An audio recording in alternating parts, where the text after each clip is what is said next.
Hey everyone, mystery lovers of the M channel. Have you still been having trouble sleeping lately? I'm here to share some eerie, mysterious, real-life experiences that might just help you sleep a little better. Don't forget to hit subscribe and turn on notifications. Thank you so much for always supporting the channel. And by the way, we really appreciate all of you who've been sending in your own mysterious experiences. Don't hold back. Keep them coming. Wishing you a great night's sleep. And now, let's get started. So, I live in this apartment complex that was built back in the early 60s, and I've been here a little over a year and a half now. It has that old building vibe, you know? Not creepy exactly, just seasoned. And every once in a while, really once in a while, when I'd be half asleep, barely even conscious, I'd feel something brush my foot. Just the faintest little touch. Sometimes I'd even dream about my old dog Milo, who passed a few years ago, and I'd wake up with that strange, sweet feeling like an animal had curled up near my feet. Always super brief, always spaced out by weeks, even months. I'd notice it, go, huh, and then life would move on. But then, one night changed the whole rhythm of it. It was the Thursday after Thanksgiving. My dad had driven me home from my parents' place. Nothing dramatic, just a couple drinks, and honestly, the kind of amount that used to mean something in my 20s but barely makes a dent now. By the time I got into bed, I was sleepy, calm, totally fine. I remember lying there with my phone in my hand, about to text someone back, and I started drifting off. And suddenly, whoosh. Like this tickly sweep of air skimmed across my face, almost like something dashed by, close enough that I felt it. And right after that, that familiar sensation landed at my feet again. Except this time it didn't vanish. In my mind, like instantly, in my gut, I just knew. That's a cat. And before you ask, yes, I wondered if I was imagining it. But if there was any leftover fuzziness from the earlier evening, it was gone right then. I was awake. I was sober. I was very much present. I'm lying on my back, staring at the ceiling, and then I feel this odd pressure on my stomach. Not painful, just there. Like the gentle indent of weight, and even this faint warmth, like a cat had settled on me. Except there was nothing to see. And then, oh my God, this motion starts. That unmistakable kneading. You know when cats make biscuits? That back and forth tiny paw motion. It felt exactly like that. Two little paws, pressing, alternating, like they were getting comfy or claiming the spot. Except, again, nothing was visible. And that's the part where my brain officially started to spiral. Because I tried to stay calm, but the more I thought, okay, it's a cat, the more another part of my mind went, or it's not a cat, and you're inviting something weird to need your organs. I got so freaked out I couldn't sleep. I finally gave up and moved to the couch in the living room thinking, okay, new location, new vibe, problem solved. Nope, it followed me. I barely slept at all. And the next day, I was exhausted. At some point in the afternoon, I ended up lying down again, just trying to catch up. And it happened again. Same thing. I'm on my back, and there's that pressure, that warmth. And then the tickling sensation creeps up my legs and drifts toward my face, like whatever it is inching closer. Like it has a body. Like it's curious. Like it's checking me out. And I know this is going to sound strange, but mixed in with the fear, there's this other feeling too. Like affection. Like I'm being watched over, almost protected. It's not menacing. It feels loving. Familiar even. And here's the wild part. It started happening all the time. Every day. Every time I lie back down, bed or couch, it shows up like clockwork. And now there's no question of alcohol or sleepiness or anything like that. I'm fully sober. fully awake. And it still happens. So at this point, I'm sitting there thinking, okay, if it is a cat, maybe two, honestly, because sometimes it feels wide, like there's more than one set of paws, then they are suddenly extremely active. Like they've decided, ah yes, this one. This is our person. Which is funny because I've always wanted a cat. And then my mom comes over. My mom's name is Denise, and she's the kind of person who doesn't roll her eyes at this stuff. She and I are both kind of, let's just say we're open-minded. We're paranormal fans. So she comes by, partly to visit, partly to see if I'm losing it. We literally crawl into bed together like we're kids at a sleepover, get under the covers, and start giggling because the whole thing is absurd. And I'm telling her, just wait. If it's going to happen, it happens pretty fast once you settle in. And we're lying there, quieting down, and I'm half holding my breath like, please let this happen so I'm not alone in this. A few moments pass, and then Denise goes, very calmly, oh, I feel it. I swear I could have cried with relief. I was like, what do you feel? And she goes, a warmth, and like a little weight. Just like that. No fear, no drama, just matter-of-fact confirmation. And I cannot even tell you how validated I felt in that moment. Because whatever this is, whether it's ghost cats, residual energy, some weird old building phenomenon, or something my brain can't properly label, it wasn't just me. And honestly, I don't even know what I want the ending to be. Part of me is still startled every time it happens.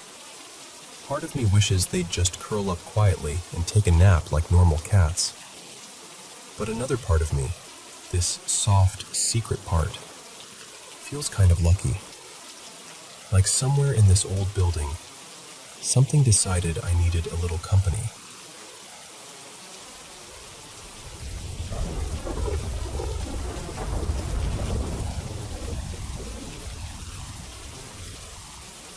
Okay, so I'm going to tell you this the way it actually felt, because I've tried to talk myself out of it for years, and I can't.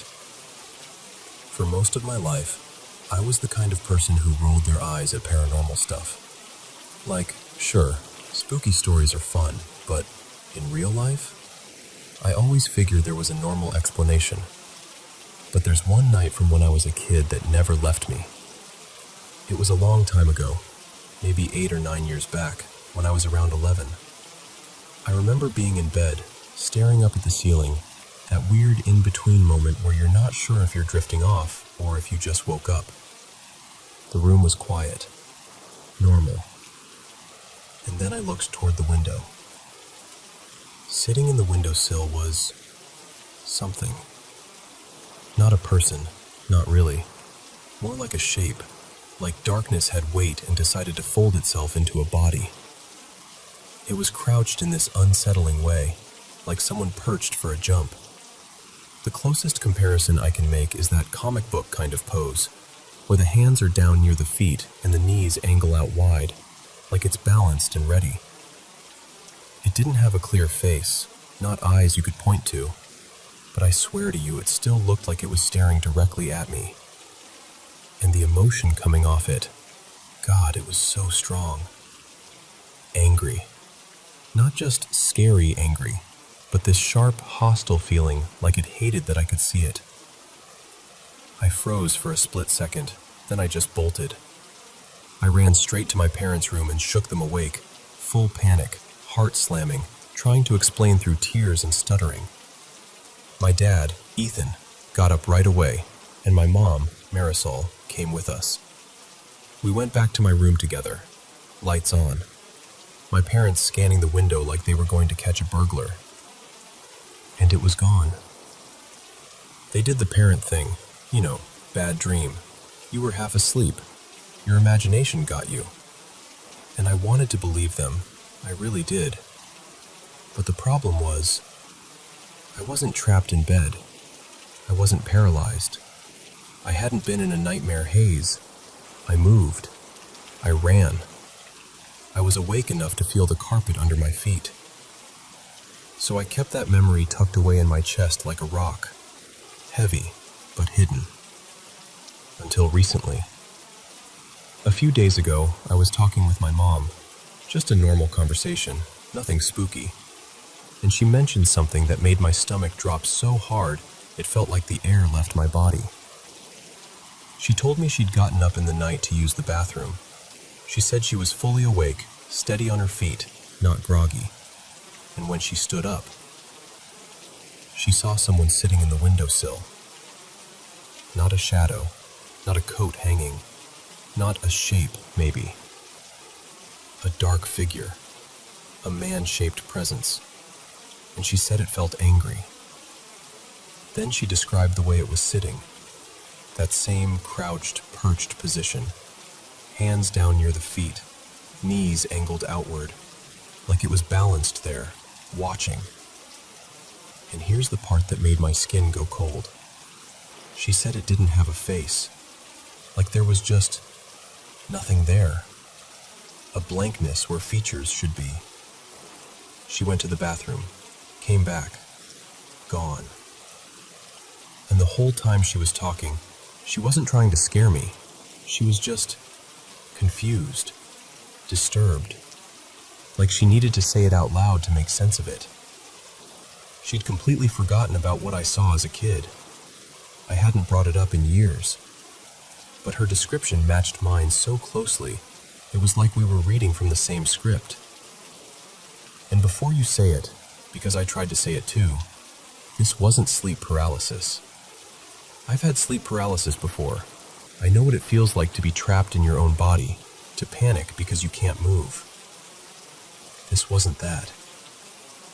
And once she said it, all these other moments I'd filed away as weird but probably nothing started crawling back. There's this story my mom told me from when I was a baby. My grandfather passed away shortly before I was born. Weeks before, I think. My mom has always said she felt like he never really got to meet me, and that made her sad. One night, when I was still tiny, she was standing in the hallway and swears she watched the handle of my bedroom door turn on its own. The door opened slowly, like someone was easing it open to peek inside. No drafts, no one behind it. She always said she believed it was her dad checking on me, and that story never scared me. If anything, it felt strangely comforting. Then there was another thing. When I was somewhere around 7, give or take, I woke up in the middle of the night and saw a man sitting in the corner of my room. Not looming, not threatening, just sitting there quietly, like he was waiting. I can't remember his face now, which is frustrating, but I remember the feeling. I wasn't afraid. I was confused, maybe, but not scared. It felt calm. The next morning I told my parents, and when we looked over at that corner, there was a big smiley face balloon tucked there. I'd drawn it myself earlier that week, so it wasn't weird for it to exist. But the thing is, in my memory, I didn't see a balloon. I saw a person. And now, after what my mom saw on the windowsill, I can't help wondering if my brain has been trying to translate something it doesn't understand into something it can handle. Like it picks man in the corner or balloon because the alternative is too wrong to process. And there's one more layer to all of this that makes it feel heavier. My family's had a rough run. Not in a dramatic movie way, just this long, grinding stretch of illness and bad luck. I've dealt with chronic health problems for as long as I can remember. My mom's been sick on and off for years. My dad's been battling depression for what feels like forever. We've even joked, half-joked, that the house has bad energy, like it's just sad, like something in it sticks to you. I always dismissed that. I didn't want to be the kind of person who blamed hard life stuff on a curse. But after my mom described that faceless, angry figure in the same place I saw it, in the same pose, with the same feeling, I don't know. Now I'm sitting here thinking, what if there really is something in this house? Or what if it's attached to the room? Or what if it's attached to us? And the scariest part is how specific it is. Like it has a favorite spot. Like it knows where to sit. Like it's done it before. Like it can do it again whenever it wants. I'm not telling you this because I want to be dramatic. I'm telling you because I'm genuinely frightened. And I needed to say it out loud to someone who will actually listen, because I don't know what else to do with it.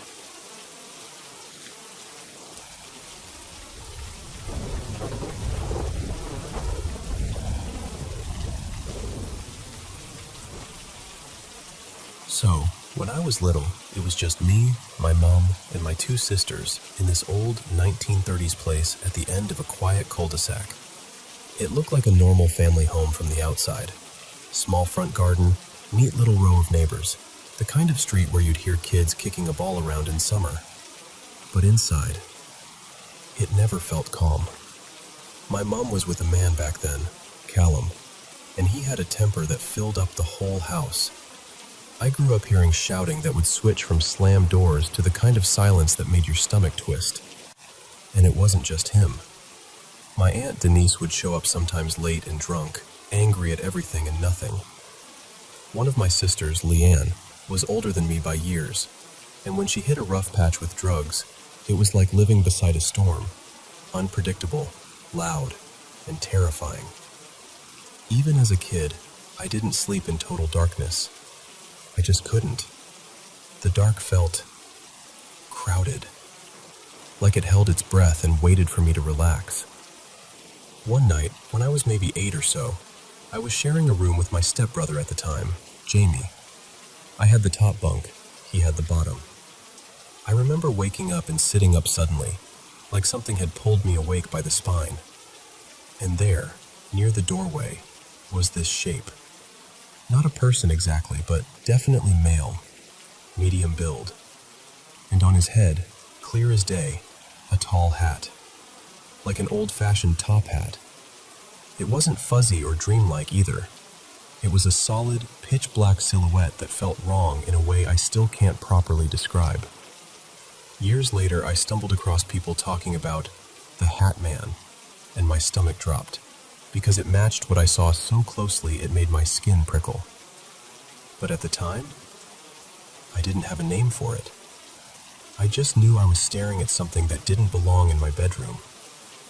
By the time I was around 10 or 11, things changed at home. Callum and Jamie were gone, and my sisters were older, off out with their own lives, so it was often just me. My mom, Tara, started leaving me home alone more and more, even at night, because she'd go to the pub with friends and lose track of time. I remember trying to fall asleep one evening and feeling this heavy presence above me, like the air had thickened. Every time I shut my eyes, it was like something leaned closer. I'd open them again, heart hammering, and I'd catch movement at the edge of my vision. Shadows on the staircase, just out of focus, like they didn't want me looking straight at them. And there were footsteps sometimes, faint, careful steps, like someone testing each stair. I got so scared of being alone in that house that I'd actually go outside and sit on the front step in the cold, hugging my knees, waiting for headlights to sweep across the road. I'd rather be out there, exposed, than inside with whatever that feeling was. The strangest part is that even before the worst of the family chaos really hit, I'd already felt like the house had sides to it. Like there was a kind of female bitterness in the garden, and a male heaviness inside the walls. When I was about 7, I remember being at the bottom of the stairs needing the toilet. My sister Leanne was babysitting and told me to go upstairs. I started climbing, and halfway up I just froze. Not because I heard anything, not because I saw anything. I just couldn't move. My body refused. The landing above felt like a line I wasn't allowed to cross. I stood there long enough to start panicking, then ran back into the kitchen and ended up wetting myself because I couldn't bring myself to go up there. When I was a teenager, I tried to fight back in the only way I knew how. I stood in my room one night and said, out loud, shaky but stubborn, something like, "In the name of Jesus, you are not welcome here. Leave me alone." And right after I said it, the spare bedroom door, across the hall, made this slow, tight creak and moved like it was being gently pushed closed. Not slammed, not dramatic, just deliberate. I remember my first thought being, okay, maybe it's a window, so I ran to check. The window was shut, no draft, no one else there. And of course, when I tried telling anyone, they shrugged it off. No one in my house wanted to hear it, and no one seemed to experience it the way I did. There were other stories floating around the family too, like little crumbs of something bigger. My gran once told me she saw a woman standing at the top of her stairs, just watching. She had more than one story like that. Things she'd say in a low voice, like if she spoke too clearly, it might invite it back. My mom and her sisters used to talk about this old clown doll my gran kept, and they swore it moved on its own sometimes. They also talked about footsteps pacing and tapping on a wall, but my mom always insisted it was imagination, nerves, everyone winding each other up. One of my sisters had a moment too. She once said that when she was home alone having a bath, she heard something fall and hit the floor hard, like a heavy object. When she got out to check, nothing was out of place. Later on, she claimed she didn't remember saying it, which honestly made it feel worse somehow, like the house swallowed people's certainty. The thing that made me feel the least crazy, though, was when my sister's friend, Mia, stayed with us for a while. She brought her boyfriend over one evening, and the two of them were home alone. Later, Mia told me, wide-eyed and deadly serious, that a tray had slid, or more like flown, from a counter in the kitchen and landed on the floor across the other side of the room. And her boyfriend swore he saw it too. That's what stuck with me. Because it wasn't just a feeling, or a shadow you could blame on tired eyes. If they were telling the truth, it was something physical. A couple of years ago, I ended up talking about all of this with two old childhood friends, people I'd known back then, when I still lived in that house. I hadn't told anyone outside family as a kid, not really. I just kept it tucked away like a shameful secret. One friend told me she always felt like something was in the walls, like the house had a pulse you couldn't see. Another friend, who'd gotten into spiritual practices as an adult, said she felt a dark female presence connected to the garden shed out back. And then, this part still gets me. I moved out, built a life away from that street, and for a while everything went quiet. Until it didn't. About 8 years after leaving, I started feeling watched again. It was subtle at first, like the same old sensation creeping back, that prickling awareness at the back of my neck. I mentioned it casually to a woman I worked with, Sienna, who said she was clairvoyant. I didn't tell her the whole story. I only said I'd been feeling like someone was there, like I wasn't alone when I should have been.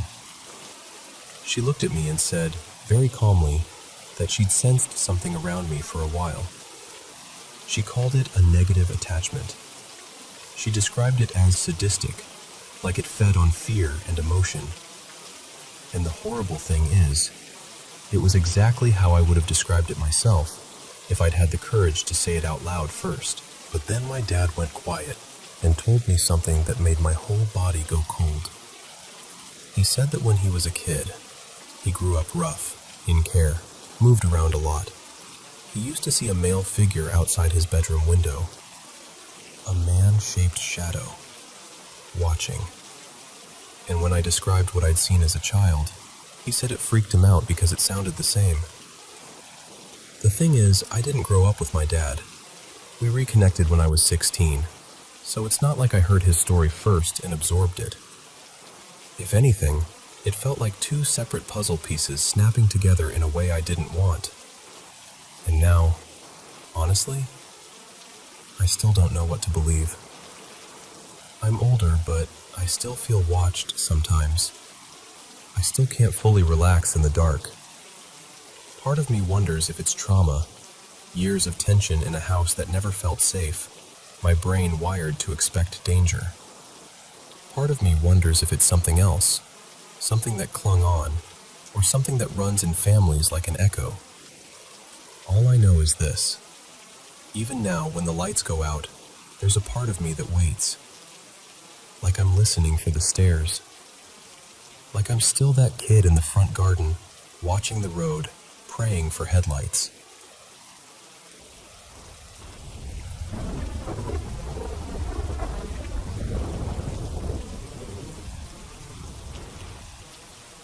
Hey, thanks for listening.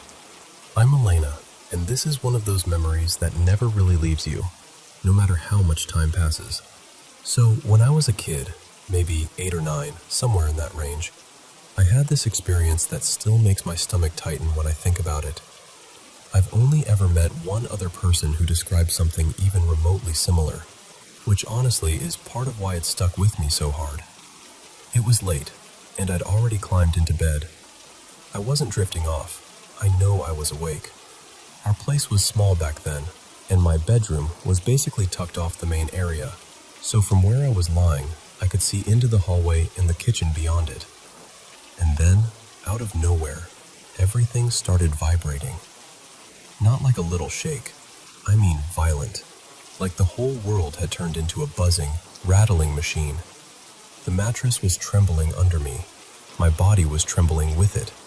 Like the vibration was coming from the air itself. It lasted only a few seconds, maybe 3 or 4, but it felt longer because my brain couldn't catch up to what was happening.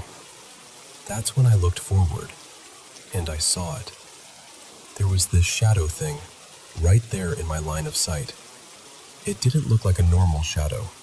The best way I can explain it is that it looked flat, almost two-dimensional, like someone cut a shape out of darkness and held it upright. It had this rounded head and these short horns that curved up from the sides. I can't swear on every detail, but I remember thinking it had hands that ended in points, like claws. And while the room kept vibrating like crazy, it started moving toward me. I keep saying moving, but it didn't walk like a person. It was more like it would jump forward in little bursts, like a glitch in a video game. 1 second it was there, then it wasn't. Then it was suddenly closer, and closer again. I completely lost it. I was crying, screaming, just panicking in that helpless, child way where your whole body feels too small for the fear inside it. And the worst part was that nothing I did changed anything. The shaking didn't slow down, and the thing didn't stop. It got so close to me that I swear, if I'd scooted even a tiny bit toward the edge of the bed, my face would have touched it. That's the part I can still feel in my memory. The closeness. Like it was right up against my space. Right up against me. And then I screamed for my mom. "Mom!" as loud as I could. The instant I did, everything stopped. The vibration cut out like someone flipped a switch, and the shadow thing vanished. Not faded away, not backed up into the dark, just gone, right in front of my eyes. People sometimes suggest things like dreams or sleep stuff, and I get why they say that. But what messes with me is how seamless it was. There wasn't any hazy shift, no moment where I woke up. I was already awake, and when it disappeared, I didn't lie there confused. I shot up immediately and ran. Like, I didn't hesitate. I sprinted straight to my mom's room as fast as my legs could carry me. I'm 19 now, so this happened around a decade ago, give or take, and I still think about it more often than I'd like to admit. I guess what I want to know is, has anyone else ever had something like that? The shaking, the buzzing, the way the figure moved, any of it. Because it's such a specific kind of terrifying. and I've spent years wondering what I actually experienced that night.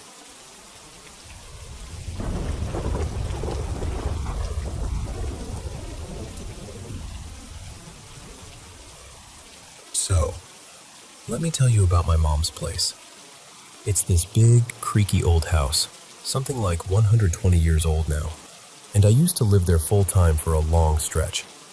And in my family, believing in ghosts isn't some quirky idea we joke about. It's just normal. Like, of course there's something here, kind of normal. Especially when we first moved in, maybe 8 or 9 years ago. There were little things that happened often enough that nobody could really shrug it off. Funny thing is, I was never the one with the most stories. I'd hear footsteps when nobody was upstairs, or I'd notice a door that I swear I shut sitting slightly open later, but nothing dramatic. Except for 2 moments years back that still stick to me. One of them isn't even worth getting into. It was weird, but whatever. The other one, that one still makes my chest feel tight when I remember it. I walked into the living room one night, just stepped in like normal, and it hit me like a wave. Full body panic. Like my brain suddenly decided I was in danger, even though nothing was happening. My heart was racing, my hands were tingling. I felt like I couldn't breathe right. It was so intense I actually backed out of the room. And the second I went into the kitchen, like the moment I crossed that doorway, it stopped. Completely. As if someone flicked a switch. I was alone that night, and at that age I was already kind of terrified of the idea that there were entities in the house. So I don't know what to make of it. Nothing jumped out at me, nothing chased me, no movie-style horror, just that sudden, targeted dread. Like the living room didn't want me there. My mom got really into the history of the place after a while. Old records, local stories, anything she could dig up. And she's convinced the main presence is a little girl. She calls her Lydia, which is not anyone's real name, just what she's always called her. Mom says Lydia feels like she's everywhere. The hallway, the stairs, sometimes the kitchen, sometimes the guest room. Then there's apparently another presence too, an older man. Weirdly gentle, calm, more like he's just hanging out. My mom calls him Walter, and she swears he mostly sticks to the master bedroom. Here's where it gets stranger. I moved out in 2020, and ever since then, like the last 2 or 3 years, every single time I go back to visit, I start feeling off. Not like a cold, not like allergies. No runny nose, no sore throat, no cough. It's more like an internal uneasiness, like my body is tired before I've done anything. Almost feverish, but not actually sick. Just drained and uncomfortable in a way I can't point to. Like my skin is heavier. Like my bones are tired. And it isn't just me. My sister has mentioned feeling the same thing, and my ex, Caleb, used to say the house made him feel wiped out too. He'd be totally fine anywhere else. Then we'd go over there, and within a little while, he'd get quiet and fatigued, like someone turned down his energy. At first I thought, okay, obvious answer. Mold. Old house, old walls, maybe something hiding where you can't see it. But it's not like I step through the front door and instantly start coughing or feeling dizzy. It's not immediate like that. And my mom and the rest of the family who still live there, they're fine. Totally normal. No weird fatigue, no headaches, nothing. But me? Every visit, same pattern. And my sleep changes too. Normally I sleep like a rock. I rarely wake up once I'm out. But when I'm there, I wake up in the night, sometimes multiple times, like my body can't settle, like it's listening for something. Today I finally asked my mom straight up, "Do you know if there's mold here?" And she was like, "Maybe. I wouldn't be surprised, but I don't know where, and I feel fine." So then I asked, "Does anyone else feel weird here when they visit?" And she said, "Just your sister. That's all I've heard." Then she said something that made my stomach drop. She goes, real casually, You know, the activity kind of stopped when you moved out. And I laughed, like a little laugh, automatic. Because what do you even do with that? But inside I felt weirdly offended. Like, excuse me? What am I, the haunted house battery pack? But also, it scared me. Enough that I'm even talking about this at all. Because if things really did quiet down when I left, then why do I feel worse every time I come back? I don't know what I'm supposed to do. Part of me wants a logical explanation. Air quality, mold, stress, whatever. And another part of me can't ignore the pattern, or that living room moment, or the way my body reacts like it's bracing for something I can't see. And I keep coming back to this thought. I don't want a fight. I don't want to get rid of anything. If there is something there, Lydia, Walter, whatever it is, I don't want war. I want peace. I want to understand what's wrong. I want to stop feeling like the house is pulling the energy right out of me. I just don't know how to make peace with something I can't even prove is there.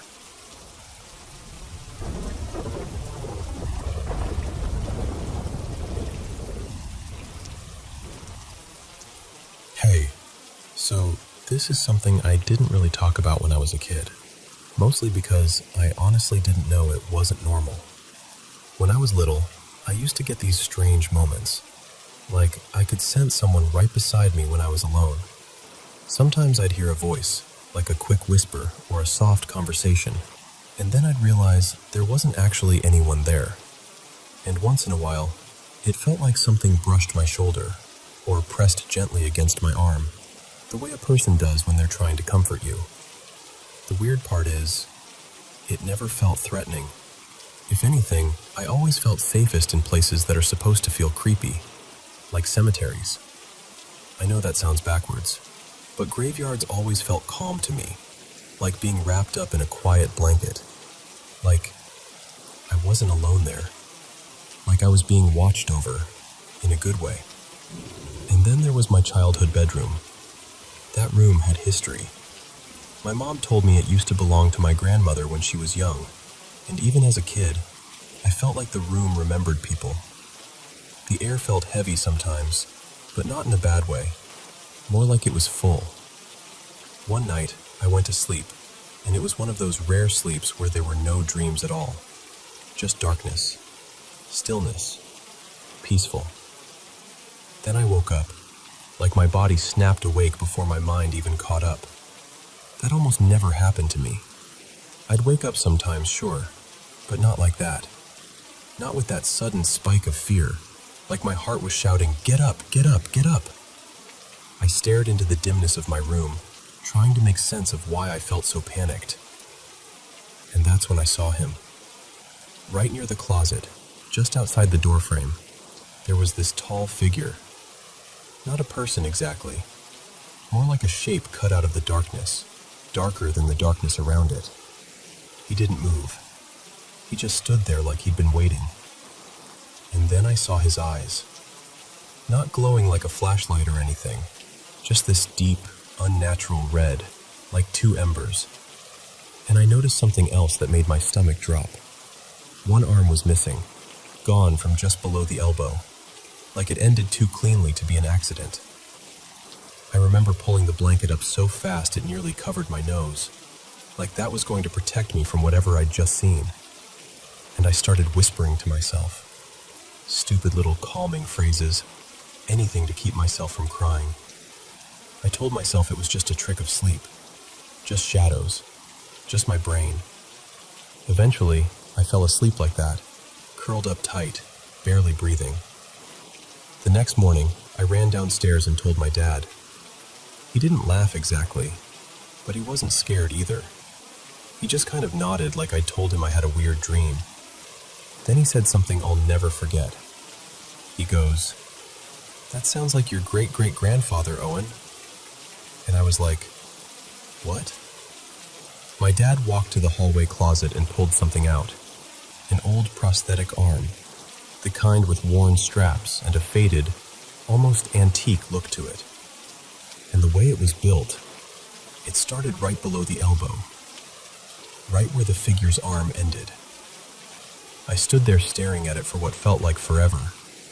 And because my dad wasn't panicking, because he acted like this was just a strange family footnote, I tried to match his calm. I swallowed it down and told myself, okay, fine. Weird family thing. Moving on. I didn't really talk about it again for years. But when I was older, I finally mentioned it to my grandmother, Nana Ruth, just casually, like I was testing the water. And she didn't look surprised. She smiled, like I'd just reminded her of something sweet. Then she told me her story. Not rushing, not looming, just present. And according to her, he held out his hand, like a patient adult offering help. She said she took it. He walked her downstairs, step by step, helped her get a glass of water, walked her back up, and then, this part gives me chills every time. She said he tucked her in the way a parent would, like it was the most natural thing in the world, and she fell asleep feeling completely safe. When she finished telling me, she just looked at me with this soft expression and said, "He's always been around." And that's the thing. Over the years, I've still seen him. Not constantly, not like some movie where he's always in the corner of your vision, but enough times that I can't just pretend it was childhood imagination. And he's never hurt me. He's never threatened me. If anything, he shows up most when I'm vulnerable. Once, when I was really sick, like feverish, miserable, the kind of sick where the room feels like it's tilting, I kept noticing a shadowy figure watching from the edge of the doorway. Not staring in a predatory way, more like checking on me, like a quiet guard. It's hard to explain without sounding ridiculous, but it felt like concern. My family has stories too. Nana Ruth does. And my cousin Marin, who's just a little older than me, used to talk about a shadow friend when we were kids. She'd play in her room and leave space for him like he was really there. She even gave him a name, the Shadow Man. The creepy part is, neither of us knew the other had seen anything like that. We never compared notes. We never even talked about it. We only found out because Nana Ruth connected the dots one day, like she'd been holding the thread the whole time. So now, I'm left with this weird, lingering question. If this thing has followed our family for generations, if it's shown up in the same house, in the same halls, in the same kind of quiet moments, what is it? A protector? A spirit with some kind of attachment? Just a shared family story that our brains shaped into the same image. All I know is, I don't feel afraid of him. I feel watched over. But I can't help wondering if that's naive. Like maybe I've been calm about something I shouldn't be calm about. So yeah, that's why I'm telling you. Do you think this is something to be concerned about?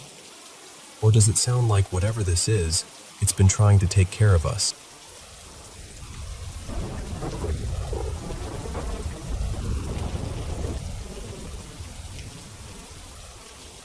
So, I don't talk about this a lot, because even saying it out loud makes my skin prickle a little. But I'll start at the beginning. My first memory of it. It was Christmas Eve, and I was about 6 or 7. My brothers and sisters and I had all camped out in the living room together, like we always begged to do. Blankets on the floor, whispering until we got shushed, the whole thing. At some point in the night, I woke up.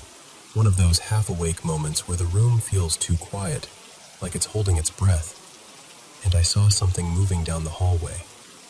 At first I thought, oh, it's just our dog. We had this big black shepherd mix back then. His name was Ranger, and he padded around the house at night sometimes. Still, it startled me enough that I just watched. The shape came into the living room and drifted toward this sunken seating area we had, kind of like a little step-down nook. It had built-in couches with wooden backs, and those backs were narrow, honestly, not wide enough for a dog to balance on. But the thing, this dog-shaped figure, hopped up onto the back of the couch anyway.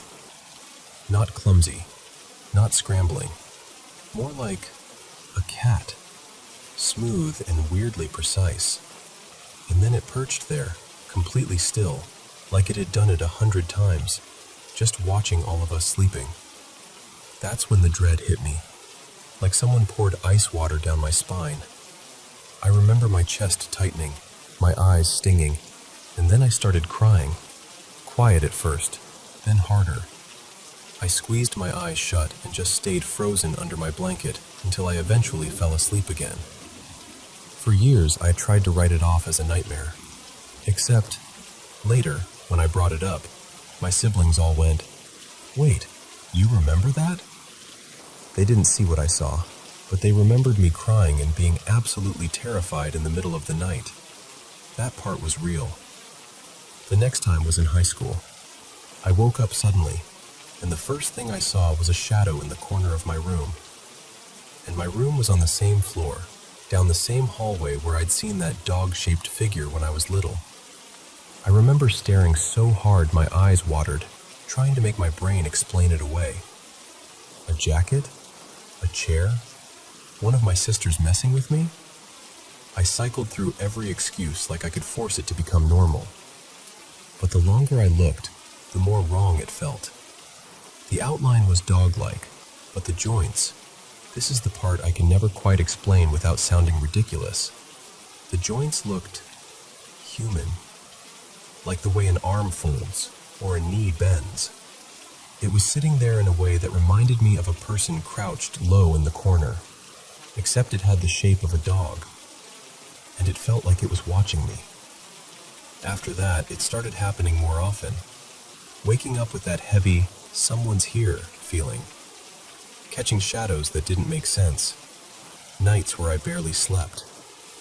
And at the same time, my life was kind of falling apart in the normal teenage way, but louder. My mental health was bad. I was angry all the time, fighting with my family, failing classes, just constantly exhausted and on edge. My parents pushed me into therapy because they didn't know what else to do with me.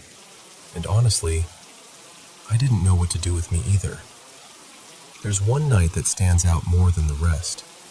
I'd worked myself up so badly that I couldn't stay in my room anymore. I went to my sister Maya's room, right next to mine, and asked if I could sleep in there. She said yes, so I dragged my pillow and blanket in and curled up at the foot of her bed.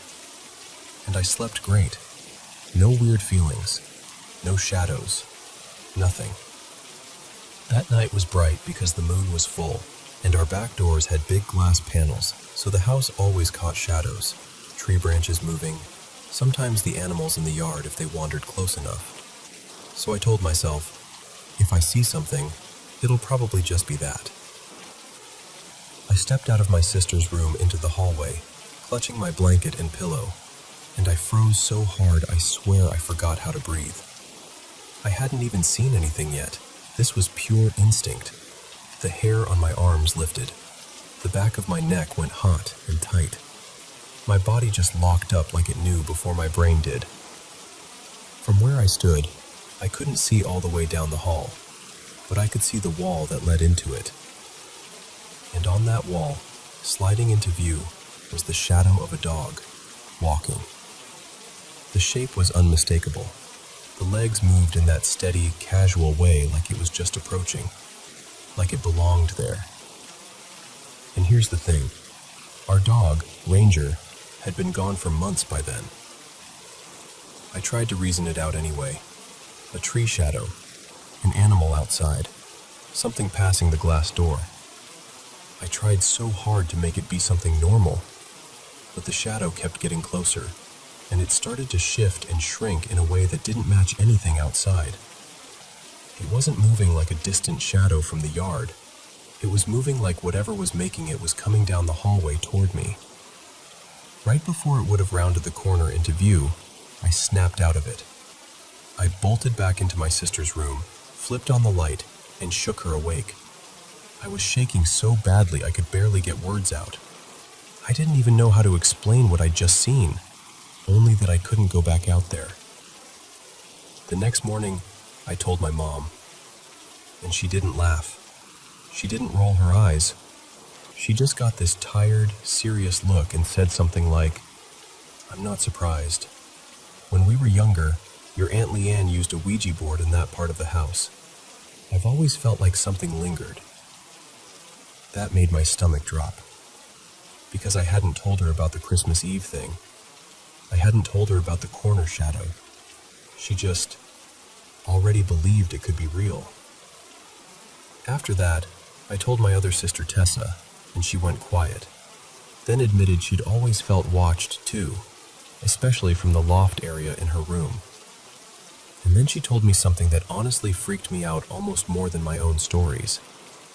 She said once, when everyone else was out camping, she stayed home alone. She was on her bed with her back toward the bedroom door, and she felt what she thought was her cat climbing up, like that familiar little shift of weight on the mattress. She reached back to pet it, but the fur felt wrong. Coarse, wiry, mangy, nothing like her cat. She jerked her hand away and looked down, and her cat was curled up at the foot of the bed, asleep, not moving. She spun around, heart pounding, and there was nothing there. She said she searched the whole house for almost an hour, convinced maybe an animal had gotten in somehow. A raccoon, a stray, anything. But she found nothing. No open doors, no signs, nothing. After all that, weirdly, I didn't really see it again. We'd still get strange little things, like knocks on bedroom doors when no one was there. Stuff you could almost shrug off if you tried hard enough. But as I got older, I started spending less time at home. I started dating, staying out more, and eventually I moved out. And the less time I spent in that house, the better I got. That's the part I can't ignore. I've tried 100 times to convince myself it was all just dreams, or stress, or my mind filling in shadows. I've even wondered if my family, without meaning to, kind of fed the story and made it bigger over time. But there's still this part of me that won't let it go, because that fear felt real. And some nights, it really did feel like whatever was there, if anything was there, was drawn to me when I was at my lowest. Like it liked the version of me that was exhausted and angry and unraveling. I don't know. I don't have a neat ending. I just know the image of that dog-shaped thing perched like a cat on a narrow wooden couch back still comes to me sometimes, sharp as a photograph. And if you've ever heard of something like that, a dog-like figure with human-like joints, moving wrong, watching, please tell me I'm not the only one.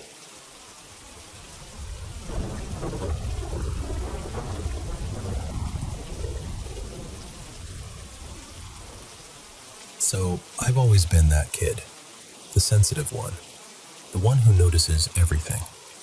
Sounds that feel too sharp, lights that feel too bright, certain smells that make my stomach turn, and sometimes just a weird vibe in a room that makes me want to leave immediately. And along with all that sensitivity, there were these moments, ever since I can remember, where I'd hear or see things that didn't really line up with reality.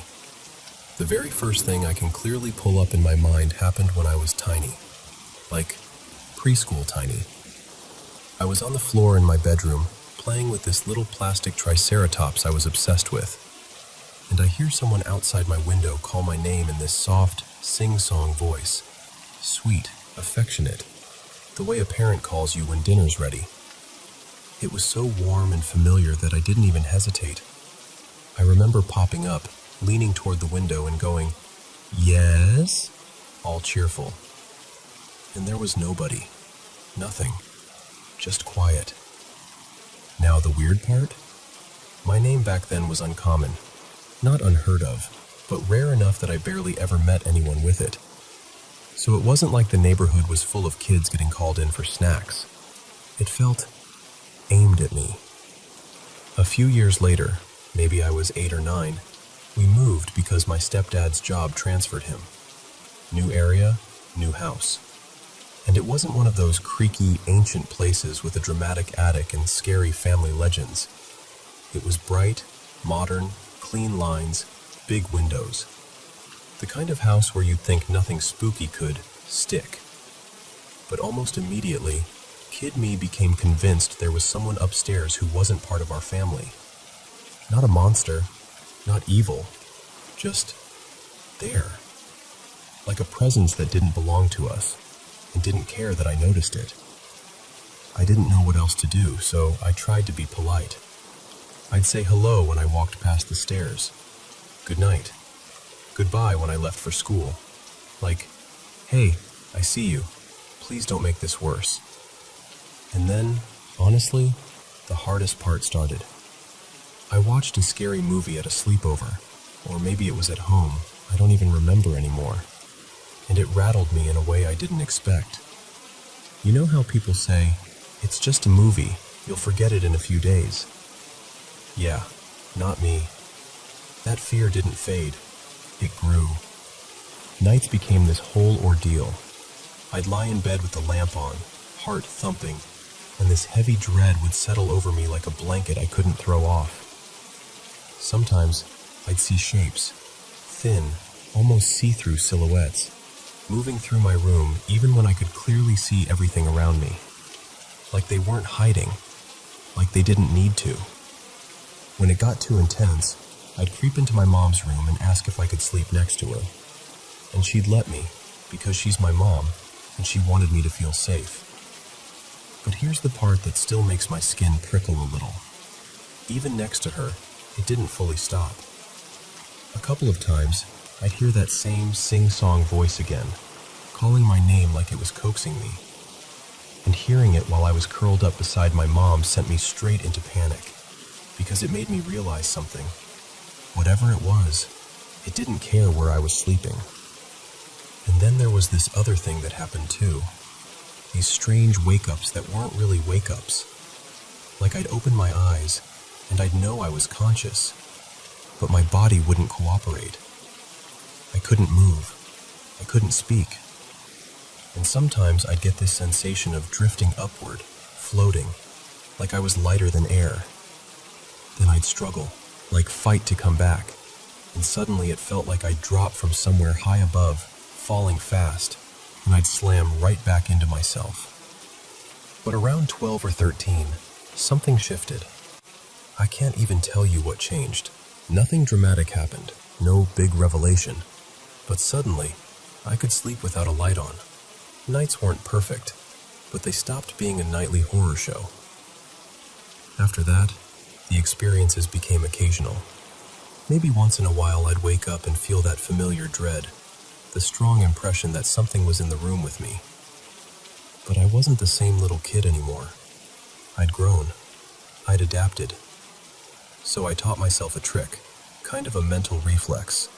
And yes, it sounds silly, but it helped. I called it the now shield, because when you're lying there, half awake, heart racing, you don't need a plan for next week. You need something that works right now. So I'd picture this barrier snapping into place around me the second I said the word in my head. Not just a bubble of protection, more like a force field with teeth. Like anything that meant me harm would get hurt if it tried to push in. It didn't erase the fear instantly, but it gave me something solid to hold on to. Like, okay, I'm scared, but I'm not helpless. And for years, that was the routine. Once or twice a year maybe, I'd jolt awake in that old dread, and I'd throw up the now shield, like flipping on a switch, and I'd eventually fall asleep again. As I moved through my 20s and into my 30s, it happened less and less. Like whatever thread connected me to it was thinning. And then there was one last moment, the only one in my adult life that felt undeniably weird. I was 27. I'd just gotten into this relationship with a guy named Milan, and it was, how do I put this kindly, emotionally loud. A lot of stress, a lot of tension, The kind of relationship where your nervous system never fully unclenches. Sometimes on weekends we'd take an edible to shut our brains off for a few hours. One night, he was already asleep. I was in the bathroom, doing the normal bedtime stuff, brushing my teeth, splashing water on my face, trying to feel human. I walk back into the bedroom, and I stop dead, because there's a dark figure standing at the foot of the bed. Not a shadow from the closet, not a coat on a chair. A shape that had presence, humanish, tall, still, like it belonged there. And here's the part that shocked me. I wasn't terrified. I was startled, absolutely. My whole body went, "What the hell?" But I didn't feel that old, drowning fear. If anything, I had this odd impression that it was just as surprised as I was, like we both turned the corner at the same time. And I did something I honestly didn't know I was capable of. I stepped forward, and I swung my hand straight through it, like a shove, like a smack, like, "No, not tonight." There was no resistance. My hand passed right through, but the moment it did, this icy cold rushed up my arm and spread through my chest, like the air in my body had turned to winter for half a second. And then it vanished. The cold faded. The figure was gone. And since that night, nothing.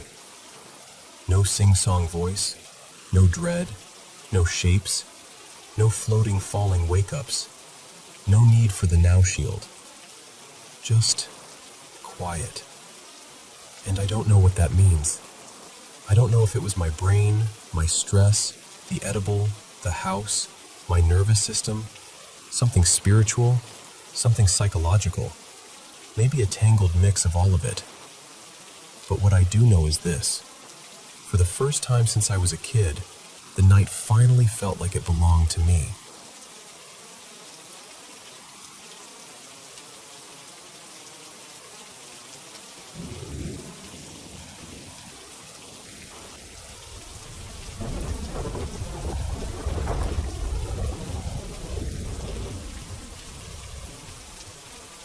Okay, so I've had a handful of things happen to me over the years that I still can't fully explain. And weirdly enough, the place it happened the most was my grandparents' house. The first time I was really little, maybe 4 or 5. I remember staying the night there, just visiting, and we were all in the living room watching TV. At some point, I had to pee so bad I thought I was going to explode, so I ran to the bathroom. I did my business, and as I went to leave, I reached for the door. My hand was still on the inside handle as I started to pull it shut behind me. And I swear to you, I felt this cold, tiny hand slide right over mine, like it grabbed my hand on top of the handle. And then I heard a little girl's voice, right up close by my ear, whisper one word. Not my name, something else. She whispered, "Mason." I spun around so fast my heart practically jumped out of my throat. And there was nothing there. The bathroom felt way darker all of a sudden, like the air got heavier, and I just bolted, straight back to the living room. I told my grandparents what happened, and they kind of laughed it off like, "Oh, you've got a big imagination," the way adults do. And sure, I did. Like, I loved drawing monsters and pretending I was some superhero when I ran around outside. But I wasn't the kind of kid who made up voices in my ear or felt hands grabbing mine. That didn't feel like pretend. That felt real. The second time was years later, still at my grandparents' place, only this was after my grandma had passed away. We were all there for a holiday dinner. I want to say it was Thanksgiving, but it might have been Christmas. I just know the house was full, and everyone was talking and laughing and doing that thing families do where they end up reminiscing. I was in the living room with a few relatives, talking about old memories. My grandma, funny stories, all that. And out of nowhere, I felt a tug on my sleeve from behind. Not a brush, not like someone bumped me, an actual tug, like somebody trying to get my attention.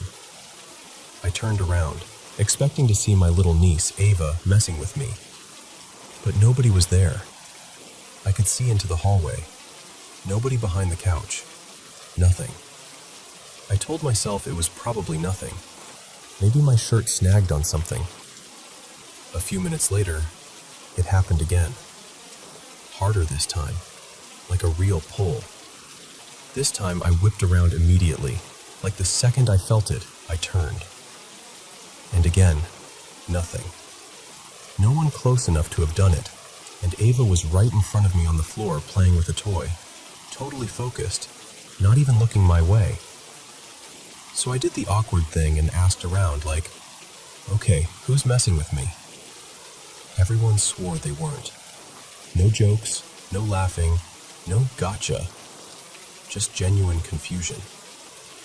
Could it have been a prank? Maybe. But if it was, nobody's admitted it. And to this day, that still bugs me, because it felt the same kind of strange as what happened when I was little, like something reaching for me from just out of sight. The third set of experiences happened later in the house I live in now, out near the woods, just outside town. And this one isn't like one big moment. It's more like a bunch of smaller things that pile up. Like, I've had stuff get knocked off counters when I know for a fact it was sitting stable and centered. No edge, no wobble, no reason it should have fallen. One time I had my backpack hanging up in the hallway on a hook, one of those big, sturdy hooks with a deep loop. The bag was heavy, full of textbooks. There's no way it should have slipped off unless someone lifted it up and off the hook. And sometimes, when the house is really quiet, especially if I'm sitting there drawing or just zoning out, I'll hear faint voices from another room. Not loud enough to make out words, but enough to make my head snap up like, hello? And every time, I'm alone. Then a couple weeks ago, my sister, Lena, decided it was a good idea to mess with a Ouija board, even though I told her not to. I warned her. I really did. Later, she told me something that honestly made my stomach drop. She and her boyfriend Jordan were in their room watching TV when both of them saw something, move into the bathroom, just out of the corner of their eyes. They described it the same way, like a person-shaped shadow, almost solid black. Here's the part that gets me. Neither of them said anything. They both saw it, but they didn't speak. They just kind of froze and kept watching the TV like maybe they could pretend it didn't happen. After a while, like 20 minutes, they called out my name, thinking it was me messing around, since I was the only other person in the house. They knocked. No answer. So they opened the bathroom door, and nobody was there.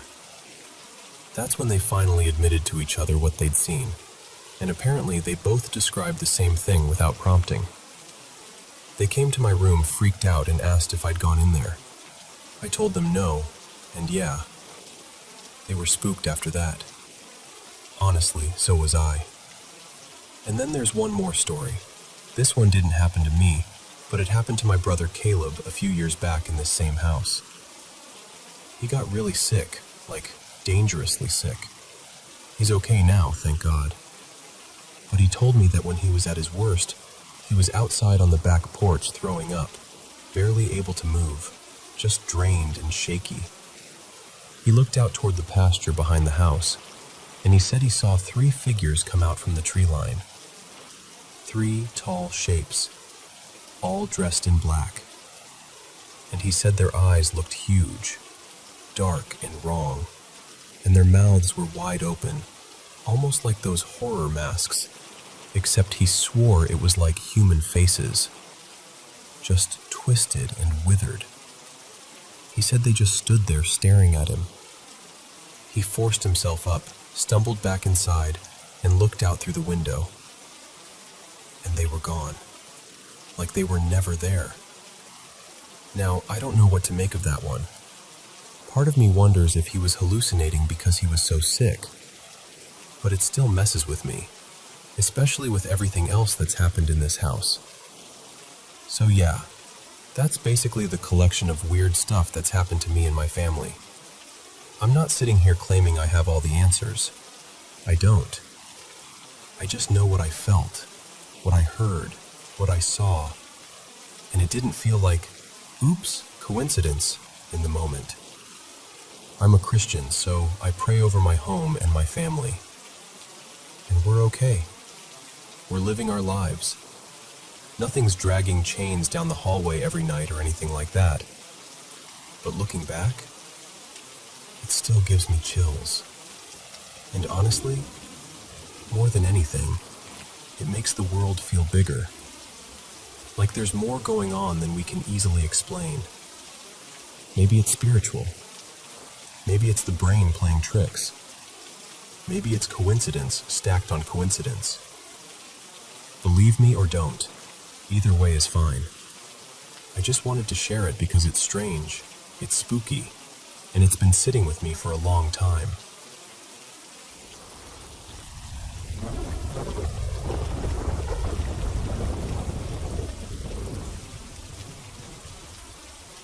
So, I want to tell you about my grandma. Her name was Mei Ling, and the strangest, most comforting dream I've ever had.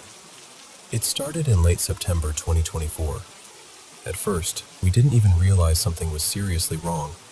She was acting off, weak, kind of confused, struggling in ways we kept trying to explain away. We thought maybe she was just exhausted or coming down with something. But after about several days of watching her get worse, we rushed her to the ER.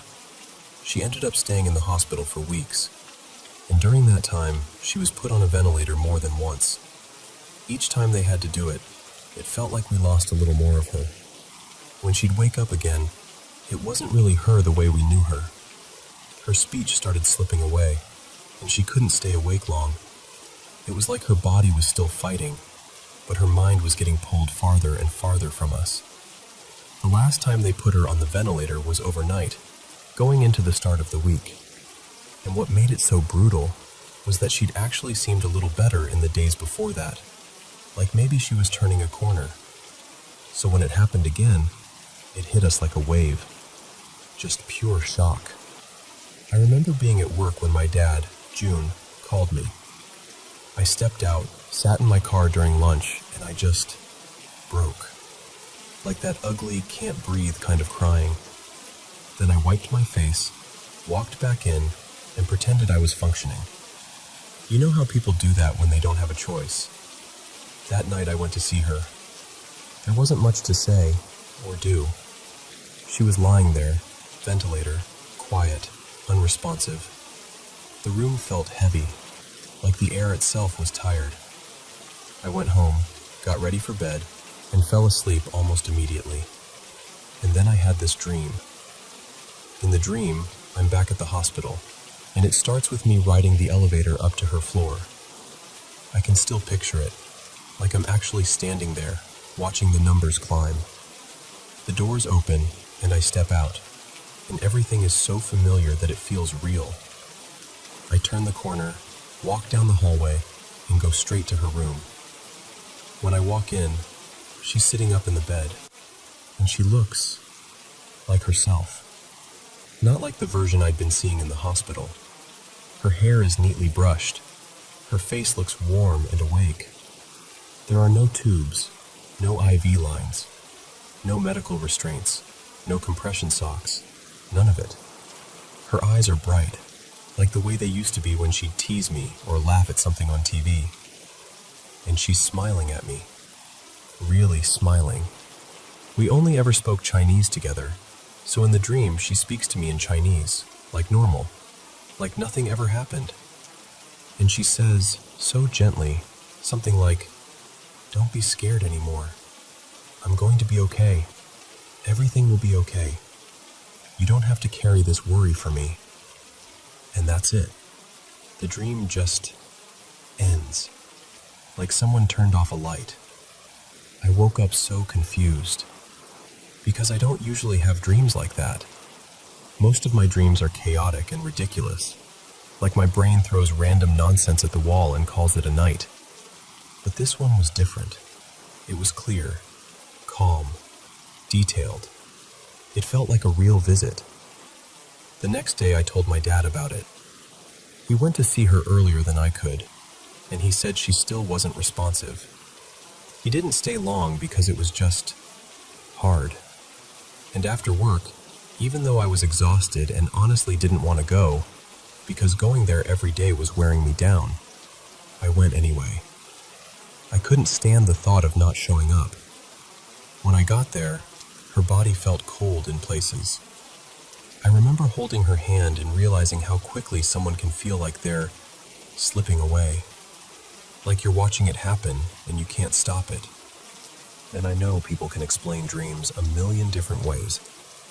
I know grief does things to your mind, but I can't help what it felt like.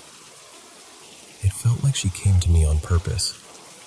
Like she wanted to tell me, I'm okay. You can breathe now. And honestly, that message held me up. It gave me a kind of closure I didn't know I needed so badly. I still miss her. I miss her all the time.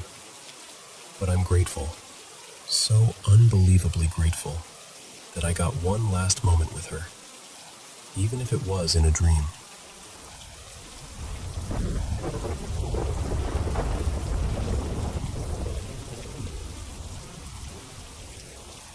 Okay, so I have to tell you about what happened the other night, because it seriously messed with me in a way I didn't expect. I first saw The Sixth Sense, you know, that M. Night Shyamalan movie, forever ago. Like when it was still one of those, you have to see this films everyone was talking about. Back then, I remember thinking it was brilliant, genuinely. I told people to watch it, recommended it without hesitation, the whole thing. Fast forward to a few nights ago. My husband, Evan, and I were scrolling around, doing that classic, nothing looks good routine. And somehow we land on The Sixth Sense. He'd never seen it, which felt almost impossible to me, so I was like, oh, we're doing this. Tonight. I remembered the famous twist, of course I did, but I'd forgotten most of the rest. I honestly thought it would be fun, like revisiting an old classic where you notice new details and appreciate how well it's made. And while we were watching it, that part was true. It is incredibly well done. The acting, the mood, the slow burn of it, it's just a good movie. But when it ended, I fell apart. And I don't mean like, oh, that was creepy. I mean I was wrecked. I got this intense, sick, unsettled feeling that dug into me and would not let go. Like my body was reacting as if something I'd seen wasn't fiction. It was a warning. Like it had tapped into something real, something too close. I remember sitting there afterward trying to act normal, like, haha, wow, great movie. But inside I was spiraling. My chest felt tight. My skin felt prickly. And the worst part was this heavy, awful certainty, like, that's how it is. That's what's really out there. So I started doing what I always do when I'm freaked out. I tried to explain it away. I asked myself if maybe the first time I watched it, I was going through something stressful, and this second viewing just reopened that feeling. But I can't point to anything specific, nothing obvious, no clear trigger. What I can say is this: the way the movie portrays ghosts feels disturbingly believable to me. Not the theatrical stuff, not the dramatic, floating sheet nonsense, but the way they seem stuck in their own pain, repeating patterns, showing up with this raw emotion still clinging to them. That part hit me like a punch because it matched something I've quietly felt for a long time. I've never had some vivid, full-on experience like the kid in the movie. Nothing like seeing someone standing clearly in the hallway or talking to a dead person in a room. But I've always felt like the distance between me and whatever you want to call it is smaller than it is for other people. Like there's a thinner veil, a thinner membrane. I've had moments, tiny ones, where a room suddenly feels occupied in a way I can't explain, or I get that sensation of being watched when I'm completely alone, or I'll walk into a space and it feels emotionally charged, like the air is holding on to something that happened there. And I know people can call that anxiety, imagination, suggestion. Trust me, I've said all of those words to myself too. But after watching that movie again, it felt like the film was speaking the same language as those moments. Like it wasn't inventing the idea of the paranormal, it was recognizing it. And here's the part that's hard to admit. I haven't slept properly since. Every time the house gets quiet, my brain starts replaying images, and it's not even specific scenes, it's the feeling of the movie. That grim, real, unavoidable sense of, what if? I keep thinking I'm going to open my eyes in the dark and see something. I keep bracing for a sound, a presence, a shift in the air. It's gotten to the point where I'm honestly worried about myself. Like, am I just overtired? Did I freak myself out so badly that my nervous system is stuck in fight or flight? Or did the movie press on something I've kept tucked away, and now I can't shut the door again? So I have to ask, because I feel a little alone in this. Has this ever happened to you? Have you ever watched something and it didn't just scare you, it shattered you? Like it climbed into your life and wouldn't leave? Because that's where I am right now. And I hate how real it feels.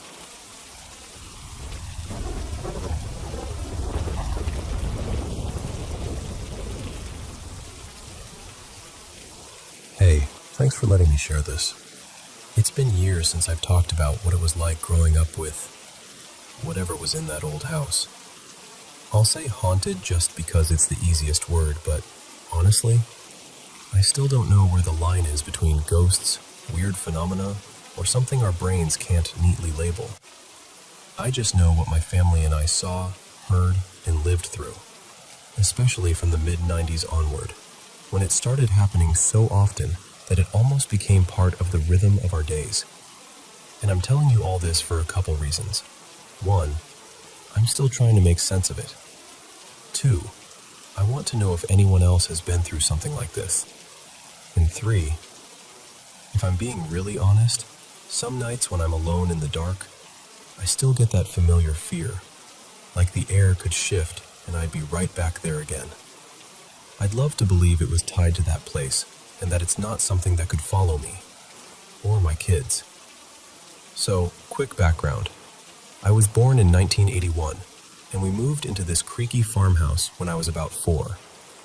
It sat on land where there used to be a small cemetery, supposedly moved decades earlier to another part of town. The main part of the house dated back to 1902, and there'd been additions over time.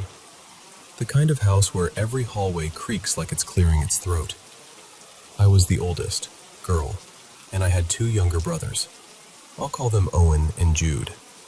And if you want my best guess, it never felt like just one presence. It felt like at least 3. A little kid kind of energy sometimes, mischief. A teenager vibe that felt restless. And then something older, heavier, harder to ignore. Anyway, out of everything that happened there, these are 3 moments that still stick in my bones. The toy boat, Christmas morning, 1990. So, Christmas morning, I woke up early, like kids do, and I heard this humming sound downstairs. Not a normal house sound.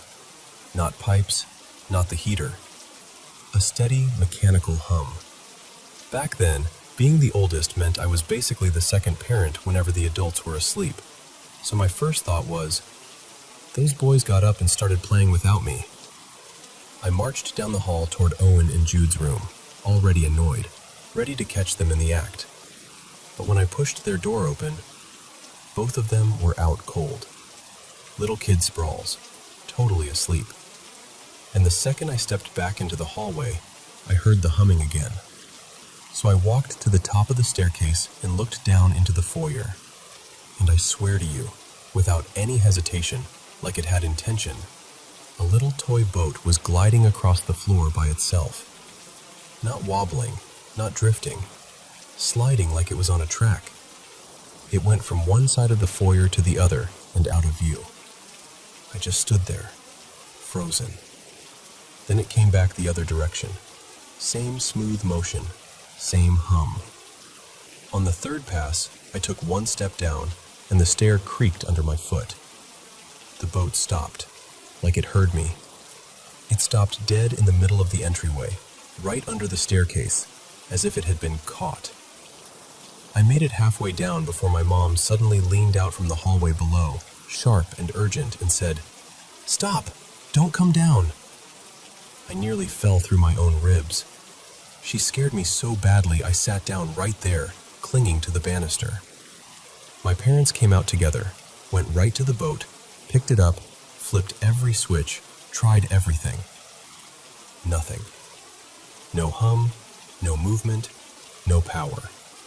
And later, this is the part that makes my stomach drop even now, we realized the boat didn't start again because it didn't have batteries in it. At all. Empty compartment. The Visitor.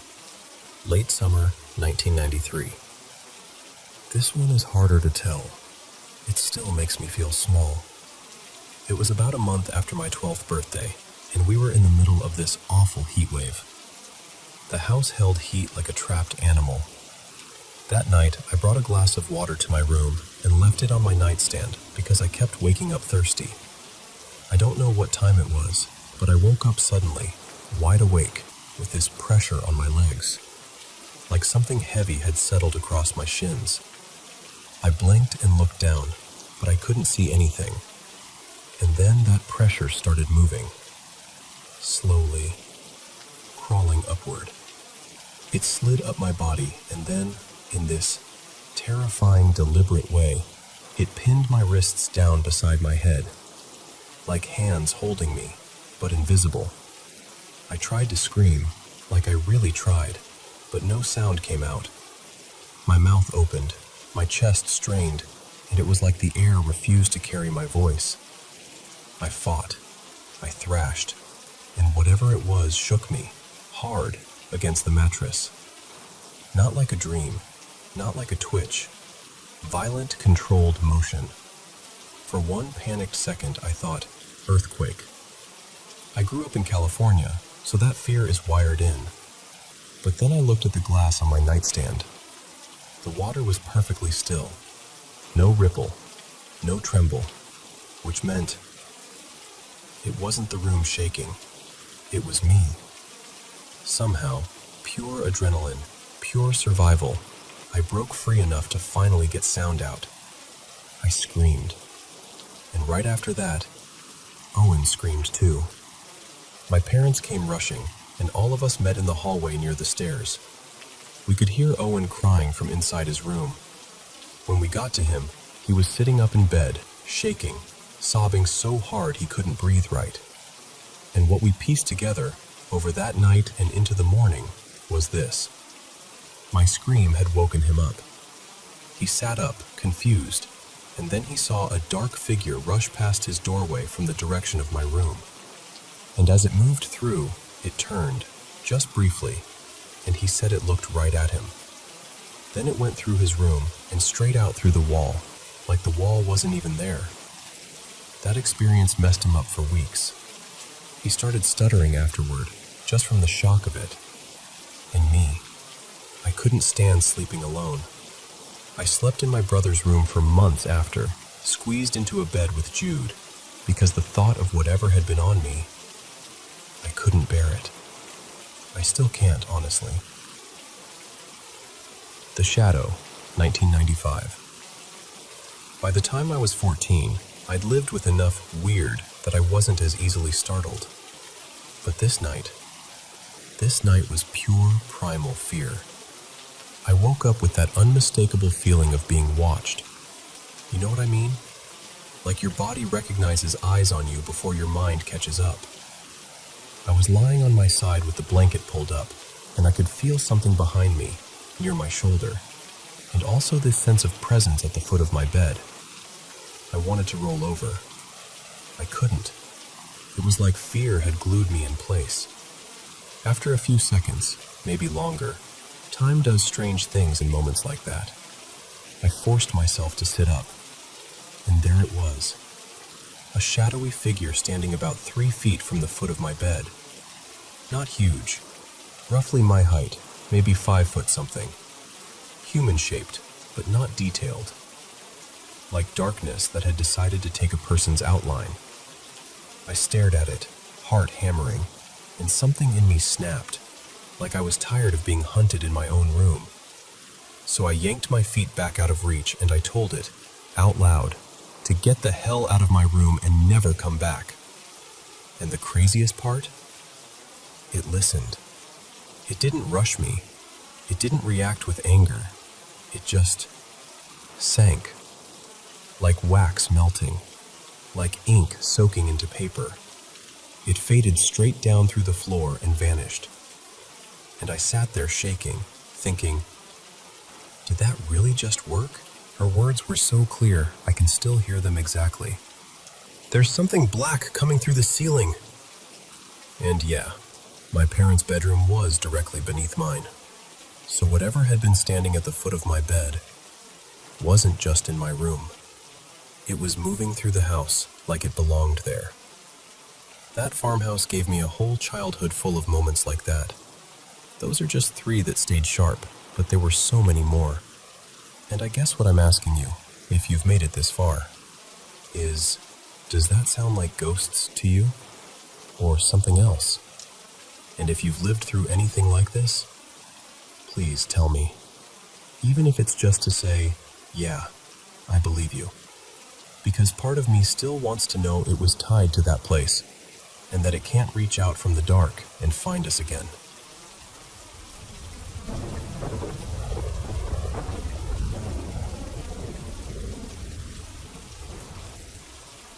Okay, so before I get into the main thing, I kind of need to give you a little context, just so you understand why this shook me as much as it did. I grew up with a lot of weird stuff around me. Like, a lot. And the house I've lived in for most of my life doesn't exactly help. It's this ancient, half-falling apart place. Like, I'm pretty sure it was the first house ever built in our little neighborhood. Before everything got developed, it used to be part of a dairy farm, and the newer houses were basically built around what used to be its land. The locals used to joke that our place was the haunted house. You know the kind. Creaky floors, rooms that always feel colder than they should, the whole vibe. And over the years, I've had things happen that I genuinely couldn't explain. Hearing my name when no one was home. Little objects not being where I left them. Electronics turning themselves on. That heavy, watched feeling. I even used to catch these shadowy shapes in the corner of my vision every few days, like they were familiar somehow. And there was a stretch of time when my mental health was really bad, and a close friend, his name was Jonah, passed away, and everything around that period felt even more intense. But eventually I talked myself out of it. I told myself it was grief, stress, my brain spiraling, the house settling, old wiring, anything. I basically decided, okay, you were in a dark place.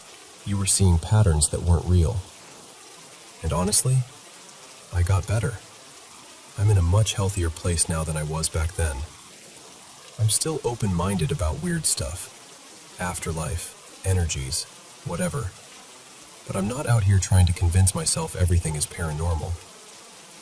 Alright, so that's the background. Here's what actually happened. A couple weeks ago, I ordered this super cheap Ouija board. Not because I wanted to use it, more like aesthetics. I've got this dark, moody room theme going on, and it felt like the kind of creepy decor piece that would look cool on a shelf. It arrives, I unbox it, and I just leave it on my desk like, I'll deal with you tomorrow. Later that night, I'm sitting at the desk watching spooky videos, because apparently I don't value peaceful sleep. And one of those Ouija board clips pops up. And I don't know why I did this. Boredom, curiosity, stupidity, all of the above. I grab the board and I'm like, laughing at myself, like, Okay, if there's a ghost here, say hi. The funniest part? It didn't even really come with a proper planchette. The little handpiece thing was this rough, cheap wood, like it was cut out with a butter knife. It didn't glide at all. You couldn't smoothly move it even if you tried. So I'm sitting there thinking, even if Ouija boards were real, there's no way anything could communicate through this busted piece of plywood. Still, I did the whole goodbye thing. I remember that clearly. Like, I didn't want to be reckless. I said goodbye, I ended it, and then I tossed the board up on the shelf above my bed, almost like a display. The handpiece went with it, sitting right on top like a little trophy. And that's where it gets hard to talk about. That night, I had a seizure. And I need you to understand, I have never had anything like that in my life. Not once. No history. Nothing even close. My eyes kept rolling back, like I was fighting to keep them forward, but losing. I could feel myself choking, like my tongue wasn't where it was supposed to be, like my throat wasn't cooperating. I kept slipping in and out of consciousness, and at the time I thought it was sleep, but looking back, it felt more like I was blacking out over and over. When it finally stopped, when I finally fully came back, I was just lying there buzzing. That's the only word for it. My whole body was humming like it had been electrocuted. I felt unbelievably weak, like my bones were made of wet paper. And there was this pressure on me, like something heavy was draped over my entire body, like one of those massive water-soaked blankets you can't push off. In the morning, the first thing I did, without even really thinking, was move the board. I took it off the shelf and put it away from the bed. And I separated the handpiece from it, because I realized it had been resting right on the goodbye section of the board the whole night. I know that sounds small, but it bothered me so much I couldn't ignore it. Like it mattered. Like it was incorrect. I ended up going to the ER because obviously, what the hell? They ran tests. They checked everything they could, and they didn't find anything. No clear reason. No explanation they could point to with confidence. Just nothing.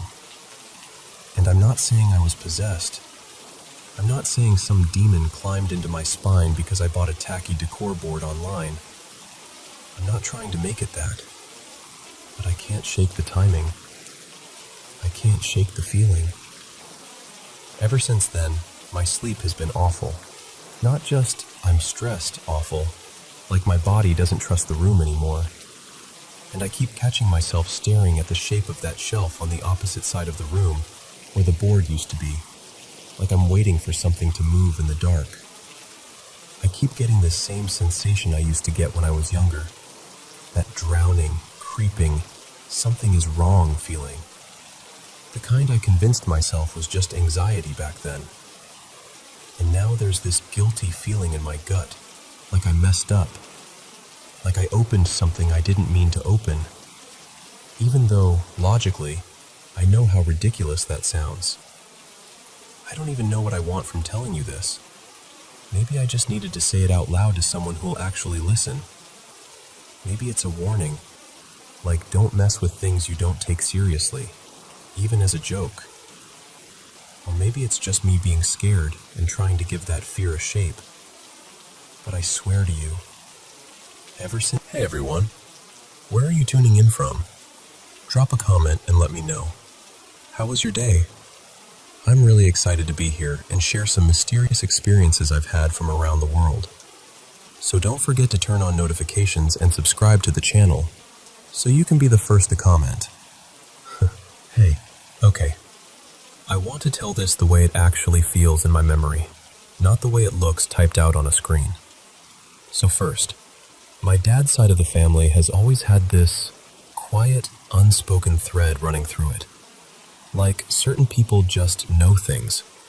My grandma, for one, let's call her Grandma Ruth. She'd have these dreams that would come true later. Not every night, not like a party trick. just enough that the adults would get this look and go, "Yeah, Ruth dreamed again." And then my cousin, Lena, she's the same way, maybe even stronger. She'll dream something specific, like a moment or a phone call or an accident, and then it happens.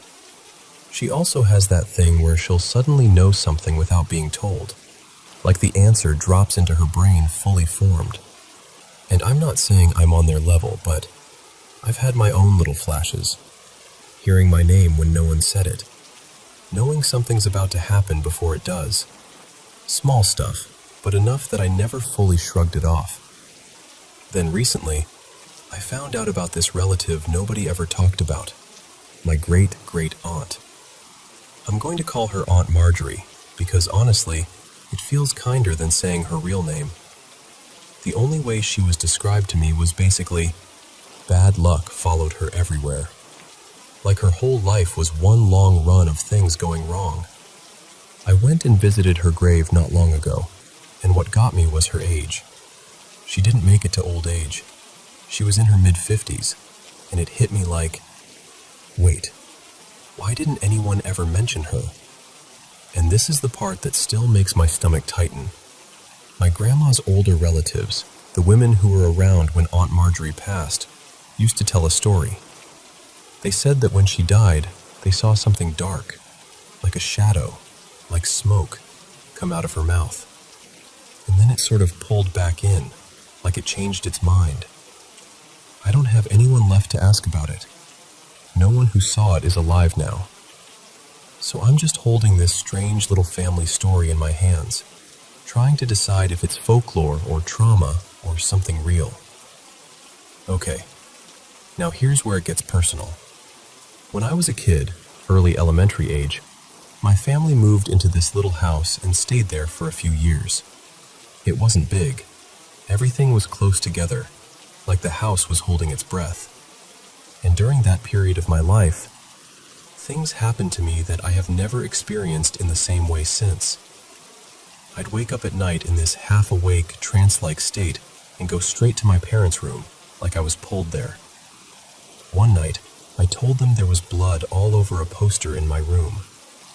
I remember how sure I felt.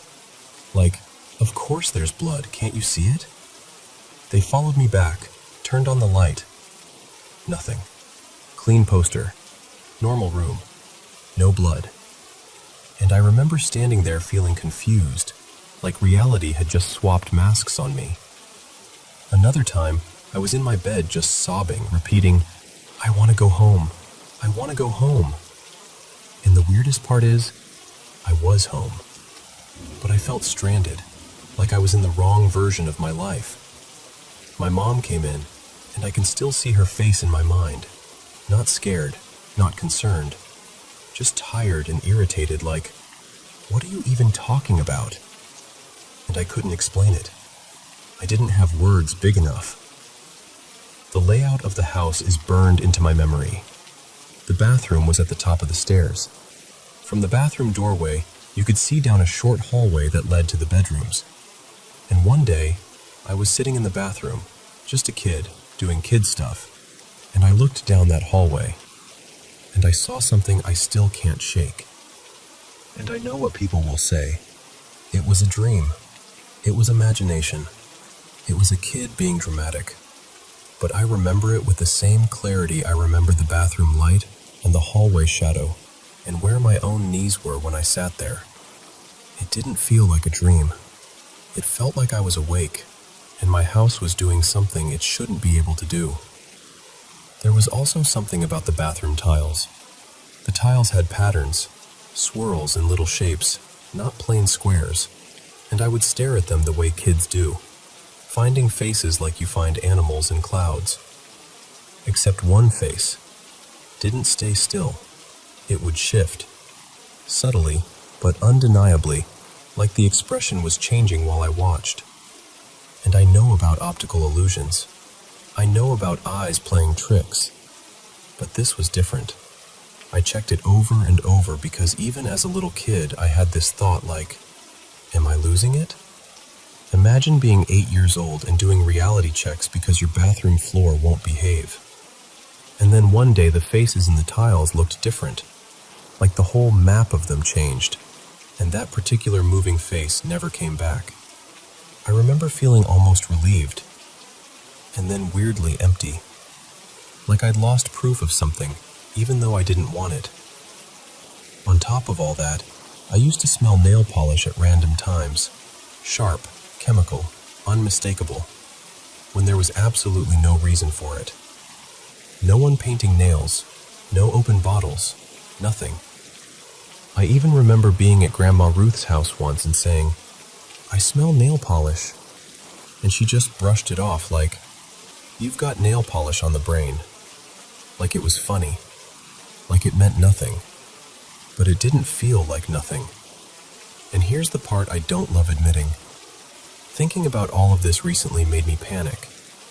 For months I wondered if it meant something clinical, like schizophrenia, or some kind of psychotic disorder that had been simmering in me since childhood. I started talking to a psychiatrist for other stuff going on lately. Depression, hearing things sometimes. And these memories came back so sharply it was like someone opened a door in my head that had been sealed for years. So now I'm sitting with two possibilities that both scare me. One possibility is that my brain, even as a child, was misfiring in these specific ways. Visions, smells, sensations, and those were early signs of something. And the other possibility is that something about that house, or something tied to my family, was real. Real in the way that doesn't fit neatly into a medical chart. Real in the way Grandma Ruth and Lena would quietly understand without making a big show of it. And I don't know which is worse, honestly. I guess what I'm asking, if you're listening to me like a real person, is, what would you make of it? A frightened kid's brain trying to interpret shadows and patterns. A family sensitivity that shows up as dreams and knowing, and sometimes as terrifying imagery. Or something else entirely. Because I can handle unexplained. What I can't handle is not knowing whether I should be afraid of the world, or afraid of my own mind.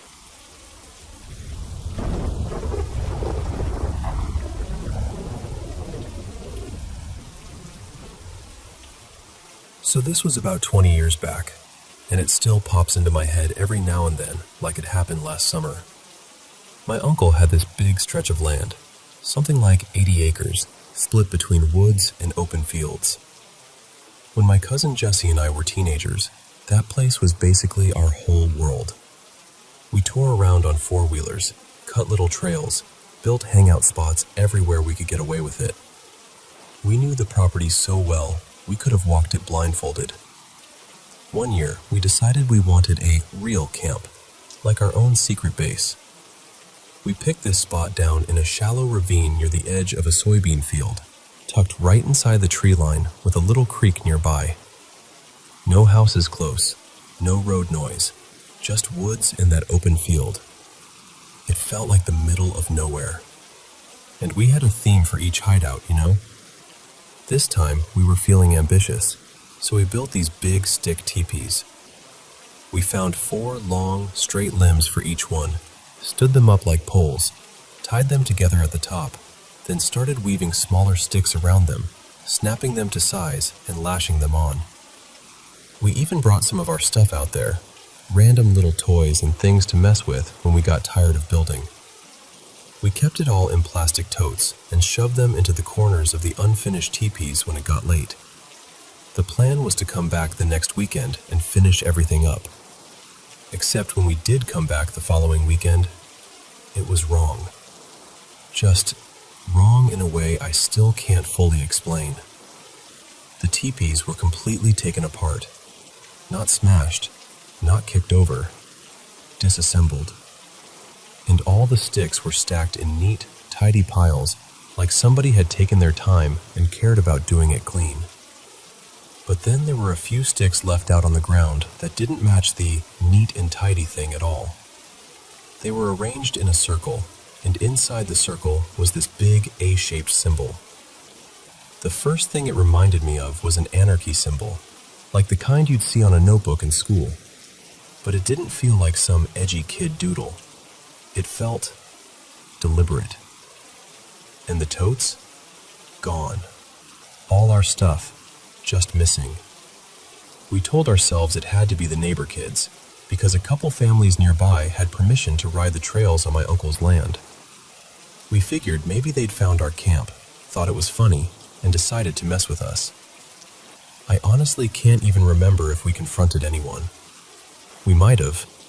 We might have just shrugged it off and said, whatever, because we didn't have proof and we didn't want to look stupid. But here's the thing. None of that mattered after what happened later. A few weeks after that, we had one of those big summer get-togethers. Bonfire, family, food, the whole thing. The fire started getting low, and somebody said we needed more wood. And Jesse and I, being geniuses, were like, oh, we know a spot. There's a bunch of easy wood already cut and stacked. So we hooked a little trailer to the four-wheeler and headed out to that ravine. It was pitch black. The kind of dark where the trees feel taller and everything sounds closer. I don't remember the exact time, only that it was late enough that the party noise disappeared the deeper we went. We got to the spot and started loading. We weren't talking much, just working fast, like we wanted to get in and get out.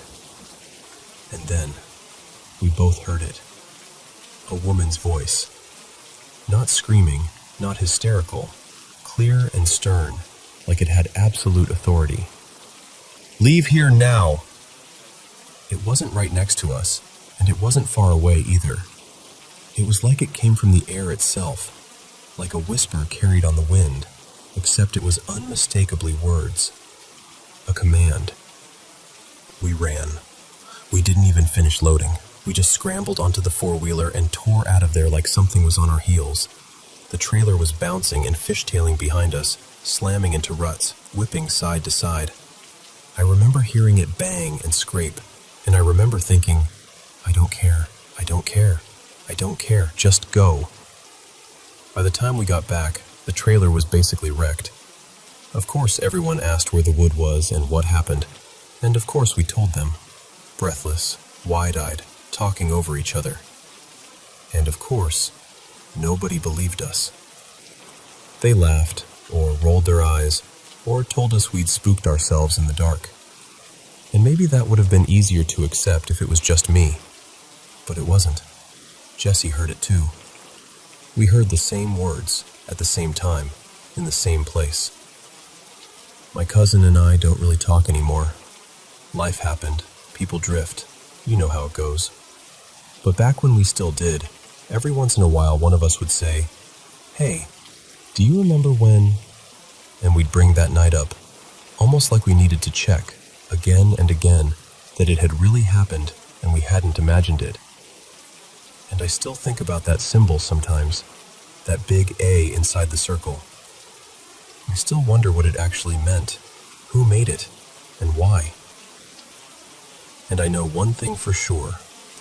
Whatever it was down in that ravine, it wanted us gone.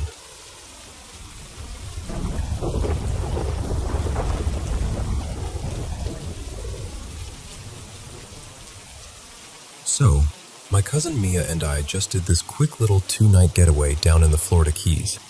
Marathon, specifically. It was supposed to be an easy, sunny reset, you know?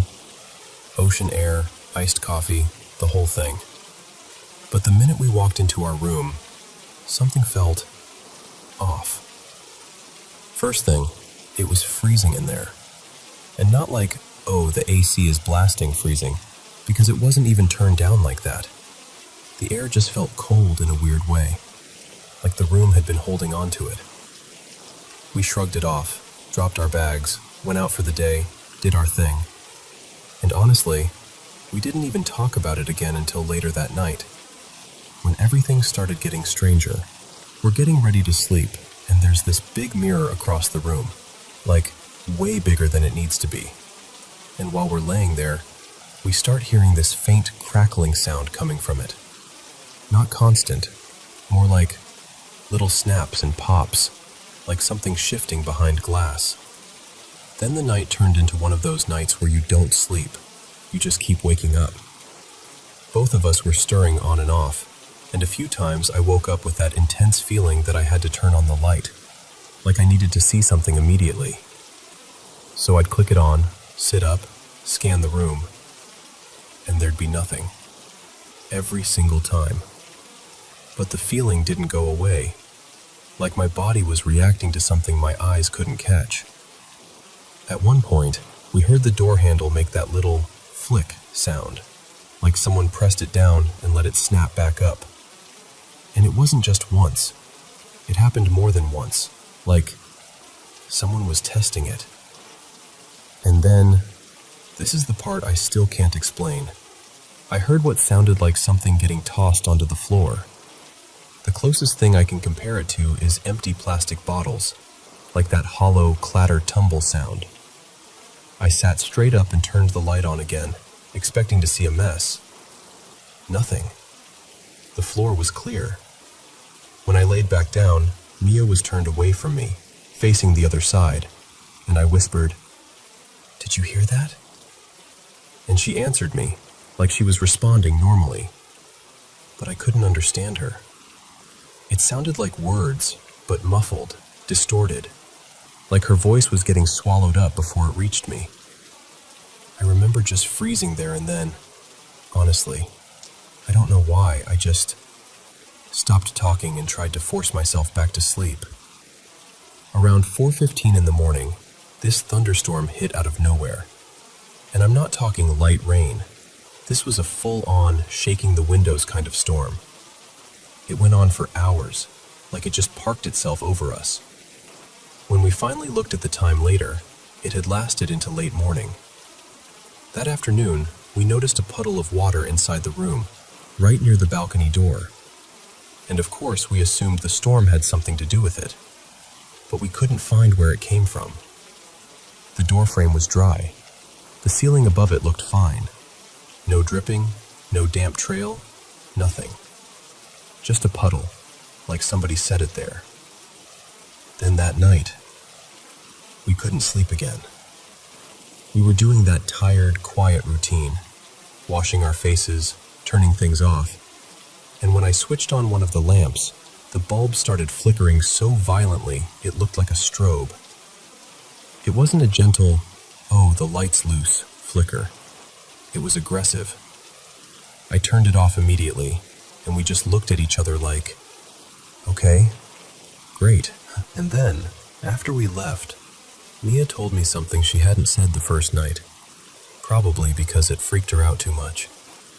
She said that during the storm night, when she was half asleep, she had one hand tucked under the pillow next to her, and she felt movement, like someone climbing up onto the bed. And then she felt it, this slow, sinking weight onto the pillow beside her, like a head being placed there. Not a vague pressure.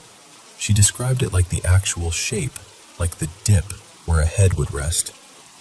And she panicked so hard she shoved the pillow off the bed. When she told me that, my stomach actually dropped, because it matched the whole vibe we'd been feeling, like something small, quiet, and close. After that, we did what everyone does now. We went down a rabbit hole, Googling everything we could, local stories, accidents, anything tied to the area. We kept coming back to the same gut feeling, that whatever it was, it felt like a kid. Not evil, just present, like it wanted to be noticed. We stayed at a hotel in Marathon. Nothing fancy, just a clean, normal place. And our room was on the second floor. Room 2318. And I know how this sounds. Believe me, I do. But it's one of those experiences where you can't really explain it away once you've lived through it. Because it wasn't just one weird thing. It was the stacking of it. The cold, the noises, the handle, the water that had no source, the light going wild, and that heavy, unmistakable feeling that we weren't alone in that room.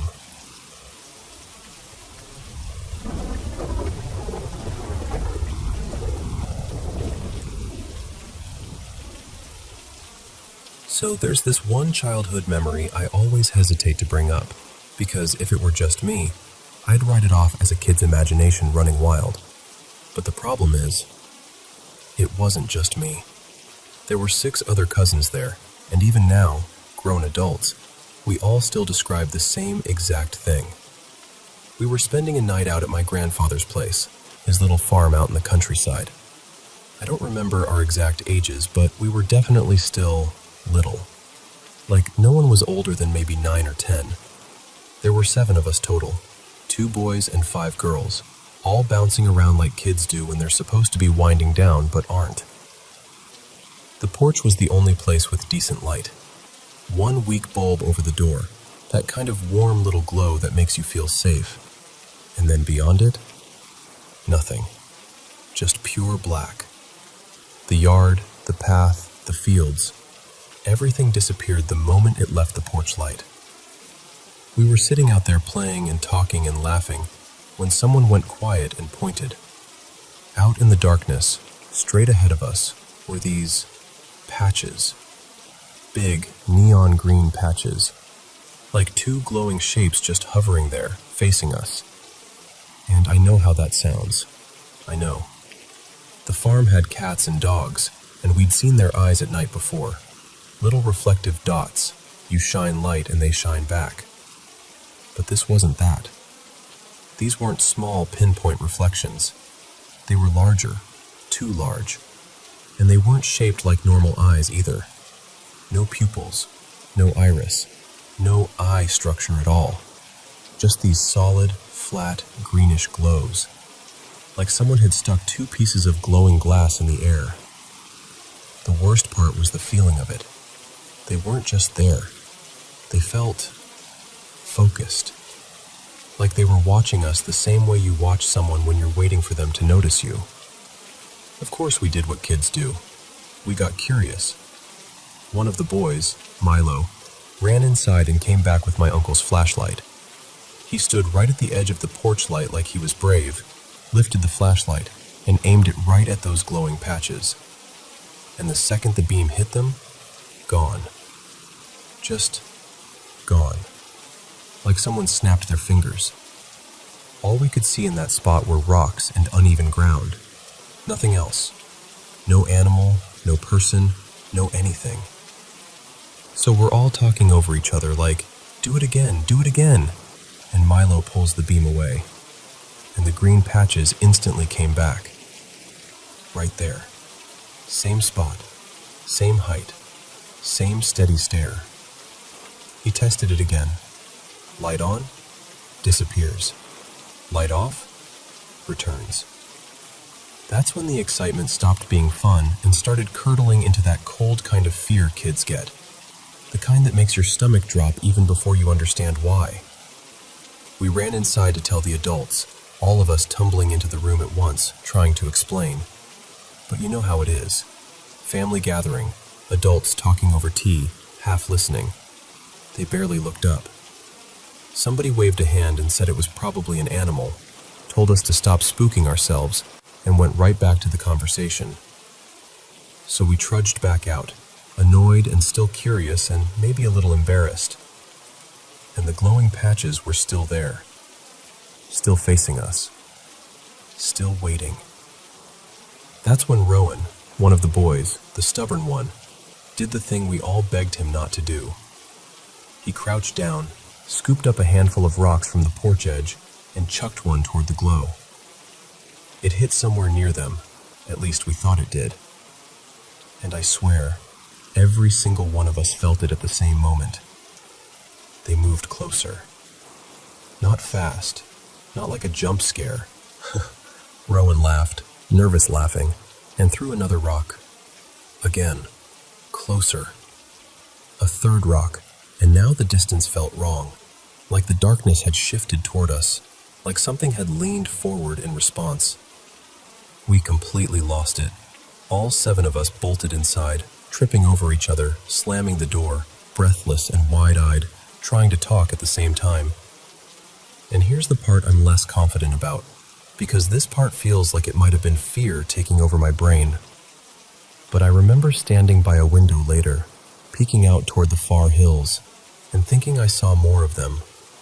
More green glows scattered out in the darkness, like the countryside had more eyes than it should have. I can't swear to that part the way I can swear to the porch and the flashlight and the rocks, but it's stuck in my mind like a splinter.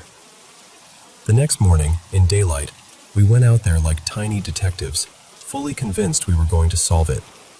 Our most logical theory was something like, maybe it was glass, or a bottle, or some weird reflective mineral in the rocks that caught the porch light just right. We searched. We kicked stones around.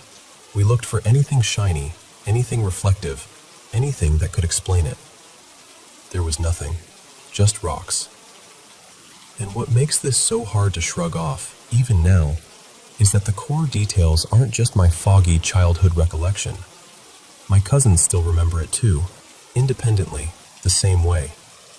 The big green glow, the way it vanished under the flashlight beam, the way it came back the second the light moved away, the way it seemed to creep closer when Rowan threw rocks. A couple weeks ago, it came up casually with my mom, just as a weird, remember that story? And she didn't even act surprised. She just shrugged and said that area has always had its own nighttime stories, like our family's private folklore. Like strange things aren't uncommon out there after dark. And honestly, that's what keeps me thinking about it. Because if it was an illusion, how does an illusion behave like that? Why would it react to us? And if it wasn't an illusion, if it was something real, why did it feel like it wanted us to come off the porch and step into that blackness? All I know is this: it didn't feel like an animal. It felt like something was out there, watching a porch full of kids, waiting to see who would get brave enough or curious enough to walk into the dark.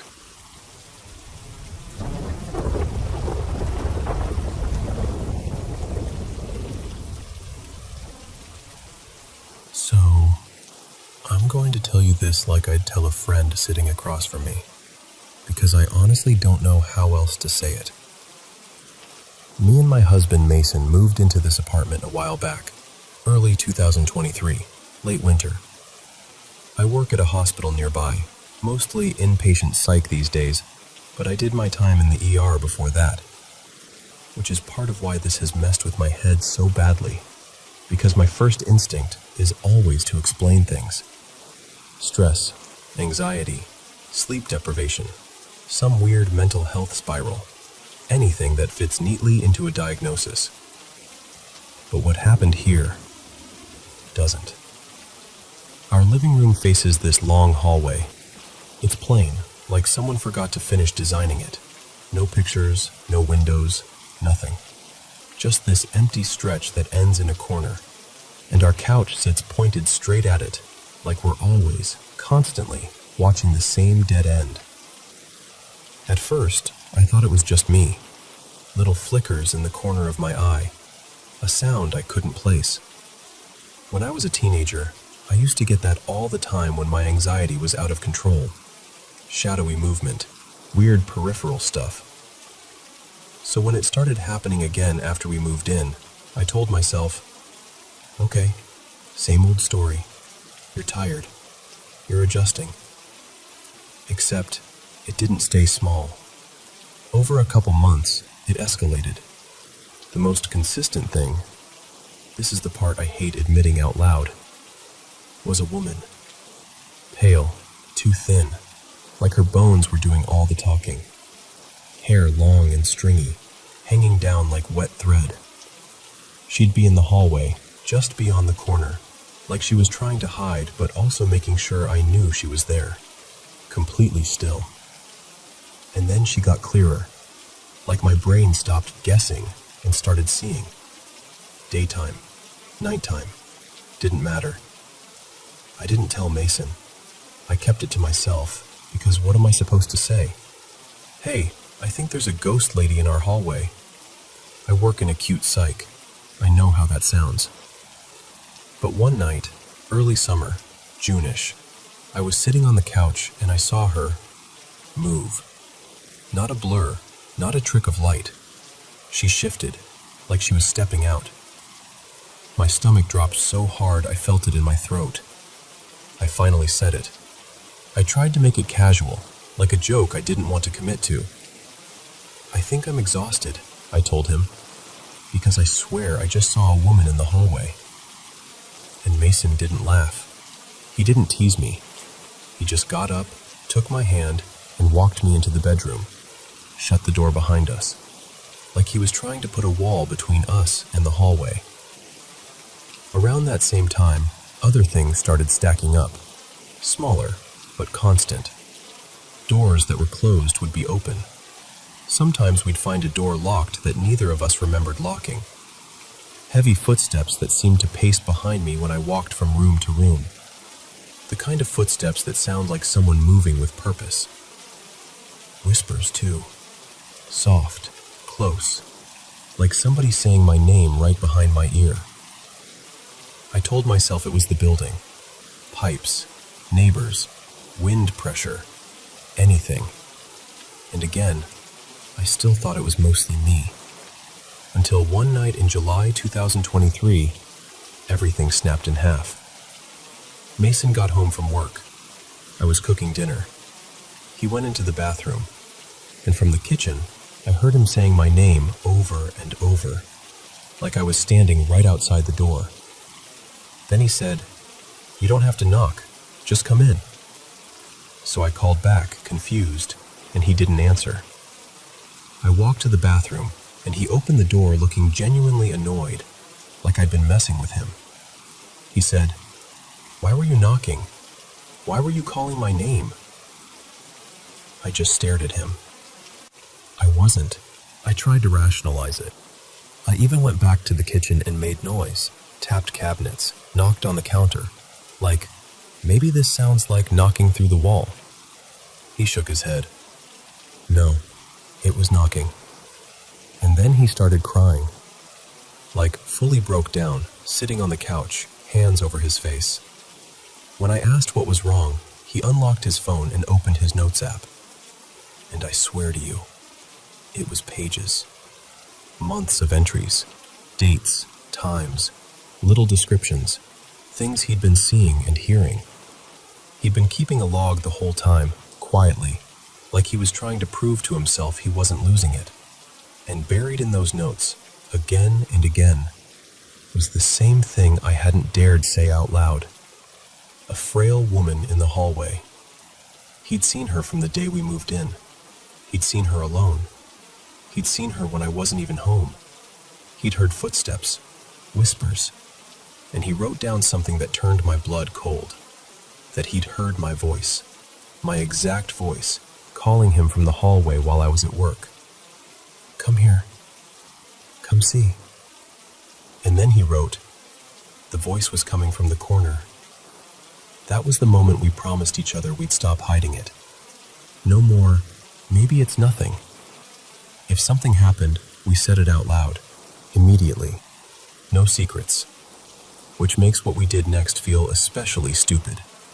That summer, we brought two things into this place that I still regret like a physical ache. First, we picked up this old framed photograph from a thrift shop. Not JFK this time, but some vintage political portrait, the kind that feels too serious for a living room. We both liked it in this weird way, like it was pulling our attention. We joked it was retro classy. We hung it up. Then in August, we visited Mason's aunt down south and came back with a childhood keepsake of his, an old wind-up jester doll. Big painted smile, tiny black eyes that never looked friendly. The kind of toy that people pretend is funny but really just makes everyone uncomfortable. His aunt called it Marcel. Marcel was supposed to play music when you wound him, but sometimes he'd make a few notes without anyone touching him. Mason's aunt laughed it off like it was a cute quirk. I called it superstition, but I'll be honest, in the back of my mind, I didn't like bringing that thing home. And here's the part I can't fully explain, even to myself. Right before we left, I got attached to the doll. Like irrationally protective. Like it mattered that we took it. I insisted on it, even though Mason was the one hesitating. We brought Marcel back. After that, the apartment felt busier, like it had more moving parts, doors clicking, the hallway feeling charged, like air before a storm. Marcel would be turned slightly on the windowsill when we'd swear we hadn't touched him. Not much, just enough to make you doubt yourself. And the woman still showed up sometimes. We stopped reacting because reacting felt like feeding it. We'd just keep talking, keep moving, pretend it wasn't there. Then came September 2nd, 2023. We came home late after being out. The apartment was completely dark. Mason locked the door behind me, and I stepped toward the living room to turn the lights on. And I saw something sitting in the hallway, right where the woman usually stood. It was Marcel, sitting upright, facing us, like someone placed him there, like he'd been waiting. I spun around and snapped at Mason, furious, like, "Are you seriously doing this to me?" He looked truly confused, which only made me angrier for half a second, until his face changed, until he saw it too. His expression went stiff and scared in a way I'll never forget. He started sobbing, like panicked, helpless sobbing. And I knew then, this wasn't a prank. This wasn't either of us, not the little cheerful wind-up tune.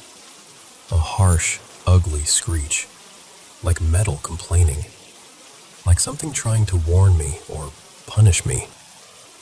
I didn't even think. I ran outside, still holding it, and hurled it into the dumpster as hard as I could, like I could throw the whole problem away with it. We didn't sleep that night. 2 days later, we adopted a cat, just trying to bring something warm into the space, something normal. The first thing she did when we brought her inside? She padded straight to the end of the hallway, sat near the corner, and stared at the wall.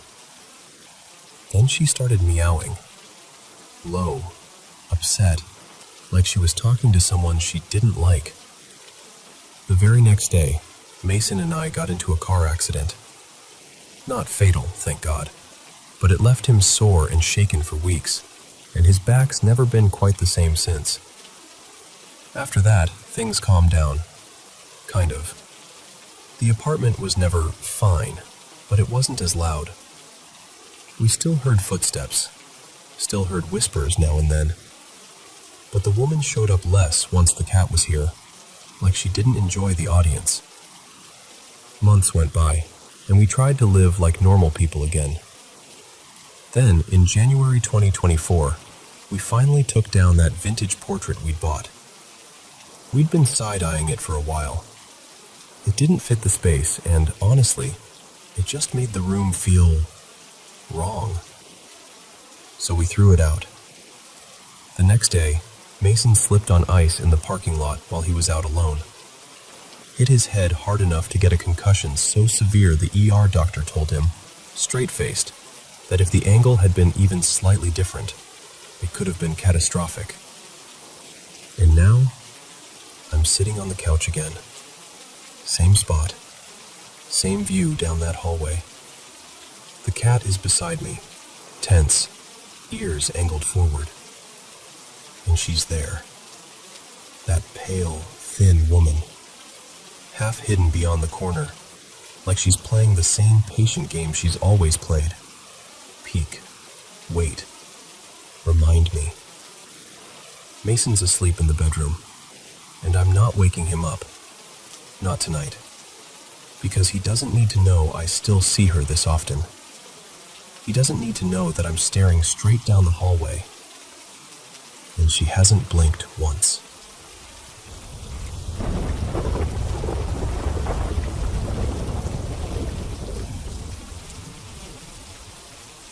I'm going to tell you something that still feels a little unreal to say out loud, so just hang with me, okay? Not that long ago, my dad, Ray, passed away. He was in an assisted living place toward the end, because we couldn't give him the kind of care he needed at home anymore. And I don't want to dress it up. It wrecked me. I was sad in this deep, heavy way that didn't turn off when the day ended. Even when I lay down at night, it felt like my mind was still holding its breath. And then the dreams started. The first one, I wasn't anywhere I'd ever been in real life. I was in Maui, of all places. Some warm, bright shoreline like something out of a postcard. In the dream, I'm walking out of the ocean, water sliding off my arms, sand under my feet, and there's this little beach bungalow ahead of me, with the windows open like it's been waiting all day. And when I step inside, there he is. Dad. Ray. Wearing this soft teal button-up and light pants like he's on vacation, like he belongs there. He looks up at me like this is the most normal thing in the world and just goes, "Hey, kiddo." That's it. 2 words. But my whole chest felt like it cracked open in the best and worst way at the same time. Then I woke up. And even though the dream was strange, waking up felt stranger, because for a second I had that warm, simple certainty. I just saw him. And then reality came rushing back in like cold water. A while later, another dream. This time I'm in Michigan, in the middle of a brutal snowstorm. Wind screaming. Snow so thick it looks like the world is being erased. I'm standing by this big, dark green SUV. Not even a car he owned, which made it feel even more off. It's parked near this lonely little gas station, the kind with harsh fluorescent lights and a sign flickering like it's tired. I walk in, pushing through the cold, and there he is again. Dad at the counter like he's running an errand. And this is the weird part. He's buying 2 old VHS camcorders, the chunky kind that look like they belong in the late 80s. But the boxes are crisp and new, like they've just been manufactured. Like the past is being sold fresh off the shelf. I want to speak. I really do. I want to say, "Dad, what are you doing? Are you okay? Are you..." A million things. But before the words come out, I wake up again. After that, I tried to shrug it off. Grief does things to you, right? It shuffles memories around, makes time feel loose. So one afternoon, I took a nap, thinking maybe I'd just get a break for myself for a while. Nope. I'm in this unfamiliar house, totally different from mine.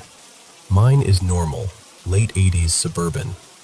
This place feels older, like a 1970s split level with dim corners and that slightly musty, old carpet feeling you can't quite name.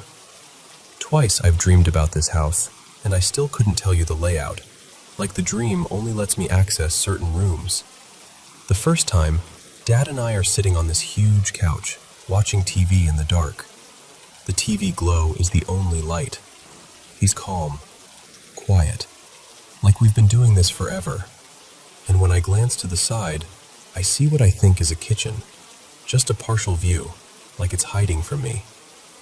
The second time in that same house is, honestly, it's almost funny how wrong it feels.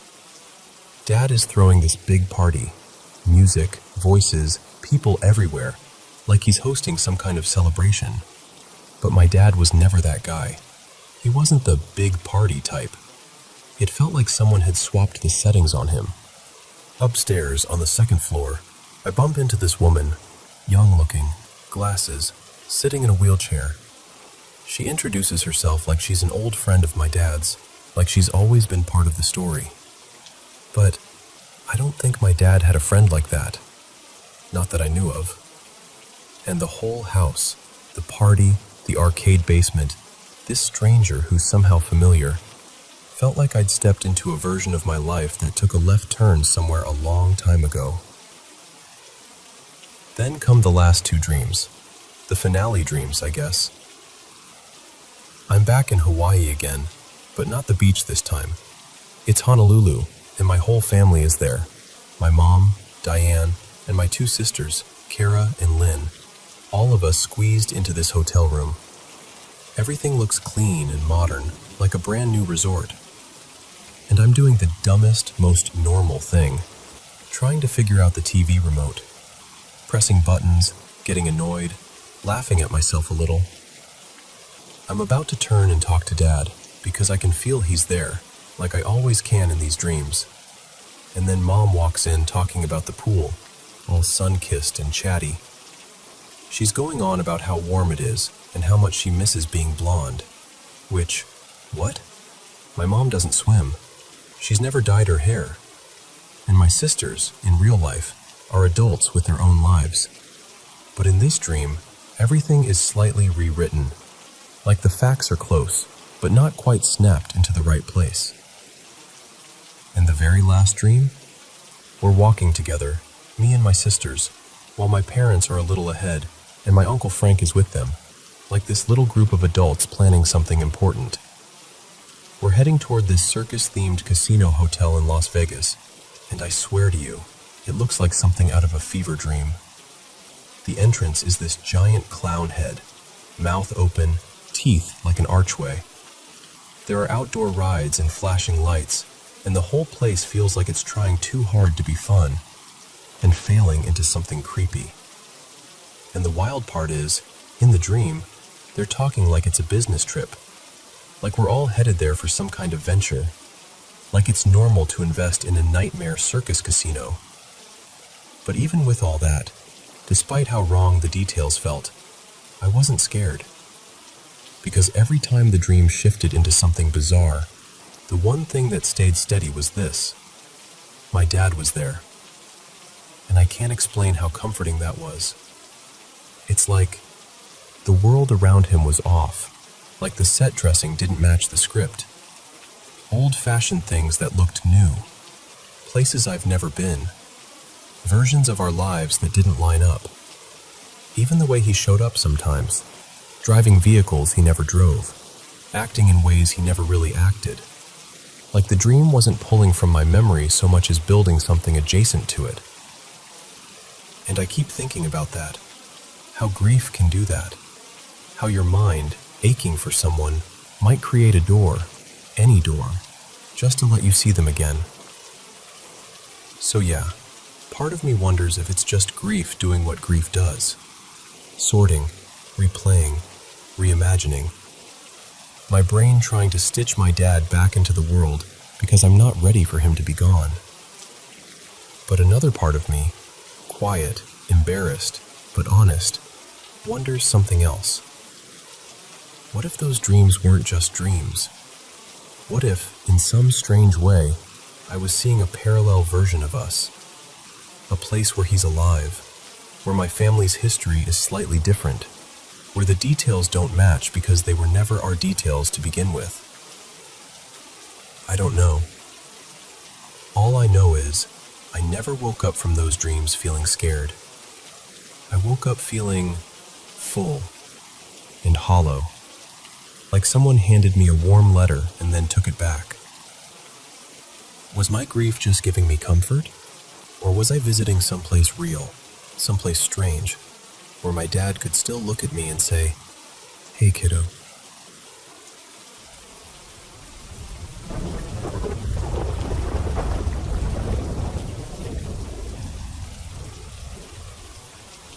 The house that raised me. So, my family's always been the we feel things kind of family. Not in a dramatic movie way. More like you walk into a room and you just know you're not alone, even when you're alone. And for years, I kept telling myself it was imagination, stress, old house noises, whatever made it easier to sleep. But I've had a handful of experiences that were hard to explain away, and I realized they all sort of cluster by location, like each place had its own chapter. So I'm starting with the first one, my childhood home. I'm in my early 30s now, and I'm actually telling you this while I'm back visiting the house during a long weekend. It's in New Jersey, and it's the kind of home that looks ordinary until you've lived inside it long enough to realize it has a personality. The place was originally built in the 1940s, one of those post-war neighborhood houses, cookie-cutter from the outside, but full of history once families start layering their lives into it. My grandparents moved there after coming over from Europe, and later my mom and dad moved into a small second-floor apartment that had been added on. It wasn't fancy, but it was home. As far as we knew, nobody had died in that house before my grandfather. No dramatic tragedies, no rumors, nothing like that. And still, My younger brother Caleb and I had these weird, shared experiences from the time we were little. The most consistent one was the stairs. It's hard to explain without sounding ridiculous, but any time either of us stood at the bottom of the steps leading up to the second floor, there was this instant feeling, like your body decided it was in danger before your brain caught up. Dread, cold prickling on your neck, and this heavy sense that something was right behind you. And then you'd run. Not walk, not hurry. You'd run up those stairs like you were being chased, and you wouldn't stop until you hit the landing and could slam the door behind you. Caleb and I used to tease each other about it like, "You're just being a baby." But the truth is, we both did it. Every single time.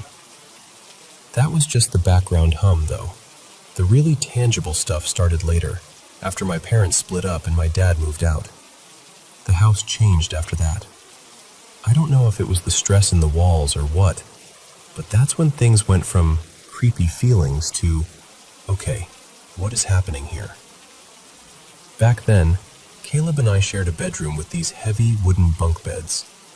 I had the top bunk, he had the bottom. And in the corner of the room, we had an old desktop computer. Late 90s or early 2000s, one of those chunky ones that sounded like it was breathing when it powered on. Here's what started happening. Late at night, after Caleb was already asleep, I would hear the computer keyboard typing. Not little taps, not settling noises, actual typing, like someone was sitting there working. It happened so often that I almost got used to it. And honestly, I wasn't even terrified at first. I was annoyed. I'd lie there staring at the ceiling like, "Are you kidding me? I'm trying to sleep." And sometimes I'd whisper, quiet but firm, "Stop." And the typing would stop immediately, like it had been listening. The moment that really cracked things open, though, the moment that still makes my stomach twist when I think about it, was the bed. Caleb and I were playing with toy cars on the floor one afternoon, just normal kid stuff. And then, both of us, at the exact same time, noticed something in the wood grain of the bunk bed frame. A face. It lasted a few seconds, maybe less, but it was long enough for both of us to freeze, scream, and bolt out of the room like our lives depended on it. Later, we tried to find it again. We couldn't. We took flashlights and angled them every possible way, thinking maybe it was shadows, maybe it was a knot in the wood, maybe our eyes had tricked us. Nothing. Not even a pattern that could explain it. That was the day I begged my mom to let me move into a different room, this small den we weren't really using. She finally agreed, probably because I looked genuinely shaken. When I was switching rooms, I mentioned the nightly typing to Caleb, like it was just another weird thing the house did. He flat out didn't believe me. He was like, "How would I not hear that? I'm literally in the same room." Fair point, honestly. So I shrugged it off, moved my stuff, and Caleb took the top bunk. The very next morning, I woke up and found the computer out in the living room, on the floor, like it had been dragged. Caleb wouldn't even look at me at first. He just said, really quietly, "It typed last night." Apparently, the first night he slept up top, he finally heard it, clear as day, and that was it. He wanted the computer gone, not moved, gone. So we got rid of it, and that room never had another computer in it again. Around that same period, I started having this recurring nightmare, but only in that house, nowhere else. In the dream, there was a little girl, and she wasn't sad or lost or ghost story tragic. She was mean, like she enjoyed being cruel. She'd find me in the kitchen, laugh at me, this awful, delighted laugh, and then try to stab me in the stomach. And the worst part is, as the dreams kept happening, they started to shift. It became less about the attack and more about me trying to figure out who she was and why she was in my house. like I was being pulled into her orbit. I'd wake up panicked, sweating, heart racing, with this heavy certainty that the nightmare wasn't just a nightmare, that it was tied to the stairs, and the typing, and that face in the wood. But it made no sense. Who could it be? Nobody died there. Eventually, Caleb got older and went through this phase where he was reading about spiritual cleansing, incense, salt, certain prayers, that kind of thing. I don't even remember everything he did, but he was serious about it. He did some kind of cleansing of the house, his version of it anyway. And after that, the worst of it stopped. Years later, way later, after I'd moved out and was living my own life, I learned something I hadn't known as a kid. My mom told me, in one of those quiet, heavy conversations, that she'd had a miscarriage when I was small. She'd been pregnant with a baby girl, and I remember just sitting there, feeling cold, because my mind immediately went back to the dream girl, the laughter, the jealousy I always felt radiating off her in the nightmare. I can't prove anything, and I'm not saying that's what it was, but part of me still wonders if something in that house carried her, if she felt like she belonged there too, and resented that Caleb and I got to stay. Now, the second presence in that house was completely different. My grandfather, Johann, lived downstairs with my grandmother. He was a gentleman when I was young, but he got sick later, and he eventually passed away in the house after a long, brutal battle with Alzheimer's.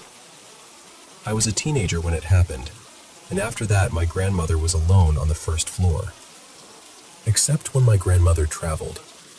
Every few years, she'd go visit her sisters overseas, and she'd be gone for a month or two at a time. And during those trips, only during those trips, the house would get loud. It was almost like my grandfather didn't understand she was gone, like he was searching.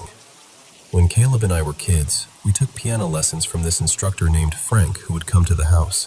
One afternoon, my grandmother was away, and I had to stay late after school for some stupid project. I told Caleb to just take a longer lesson, and I'd catch up later. When I got home, I walked in and immediately knew something was off. Frank and Caleb were both pale, like drained. They asked me, "Did you just get in right now?" I said yes, obviously, and they just stared at each other. During the lesson, they'd both heard a man's voice in another room. Not muffled, not maybe the TV is on. A real voice speaking. Then footsteps. Then a door opening and closing. They'd assumed it was me coming home early, but they were alone. Frank was shaken in a way adults usually try not to be in front of kids. Like he didn't want to make it worse, but he couldn't pretend it was nothing. Then there was another incident when I was around 19. I was home alone, and for once I had the place to myself. No one to complain, no one to tell me to turn it down. So I started playing guitar really loud. Singing too, just messing around like an idiot, enjoying the freedom. And in the middle of it, I heard my grandfather's voice, his actual voice, German accent and all, shout my name the way he used to when we were kids, and he'd catch us doing something we weren't supposed to. Not a whisper, not a creak, a sharp, angry shout. I froze, and then I did the most mature thing possible. I ran out of the house and drove away, barefoot. No shoes, no thinking, just pure instinct like my body took over. I didn't come back until my mom got home from work. It's almost funny now, if I let myself laugh about it. Like even after death, he was still telling me to keep it down. But in the moment, it didn't feel funny. It felt like the house had turned and looked straight at me. And those were the big, unforgettable moments. But sprinkled through all of it were the smaller things that happened so often they started to feel normal. The piano playing when nobody touched it. Footsteps in rooms you knew were empty. Voices drifting down the hallway. Objects disappearing and then turning up in the most obvious place like they'd been put there on purpose. That house had layers, and living there felt like sharing space with memories that weren't always mine. And honestly, that was just the beginning. The one apartment I still won't drive past. So, I've had a lot of weird experiences over the years, but my dad's very first apartment after my parents split up, that place is the only one I won't even pass on the road anymore. My parents divorced when I was about 6. Dad moved into this small apartment on the edge of town, and not long after, his girlfriend at the time, Marissa, moved in too. Custody was shared, but I mostly lived with my mom and went to Dad's every other weekend. And I swear to you, the strange stuff started immediately. Like, day 1. We were moving boxes into the master bedroom. I carried one into the walk-in closet, set it down, and when I slid it into place, my stomach just dropped. Underneath where the box had been, there was a handprint on the carpet. But it wasn't a dent, not a stain, not something spilled. I didn't even know what to say. I just stared, and I remember my dad going quiet, in that way adults do when they're trying not to freak a kid out. Later that same day, we realized the shower didn't have a curtain. Dad measured the shower rod. He was standing right there with the tape measure, and we went out to grab a new one. We came back, and the rod was gone. Just not there. Dad and I both stood in the bathroom looking at each other like, "Are you messing with me?" We decided we must have misremembered, because it seemed too ridiculous to argue with reality. We didn't feel like going back out, so we left it for the morning. Except when we woke up the next day, the rod was back. And not only was it back, there was a shower curtain on it. Neither of us bought a curtain. Neither of us put it up. And I can't explain the feeling of standing there, half awake, staring at a perfectly normal bathroom that suddenly looked like it had been fixed by something that didn't want us noticing what it could do.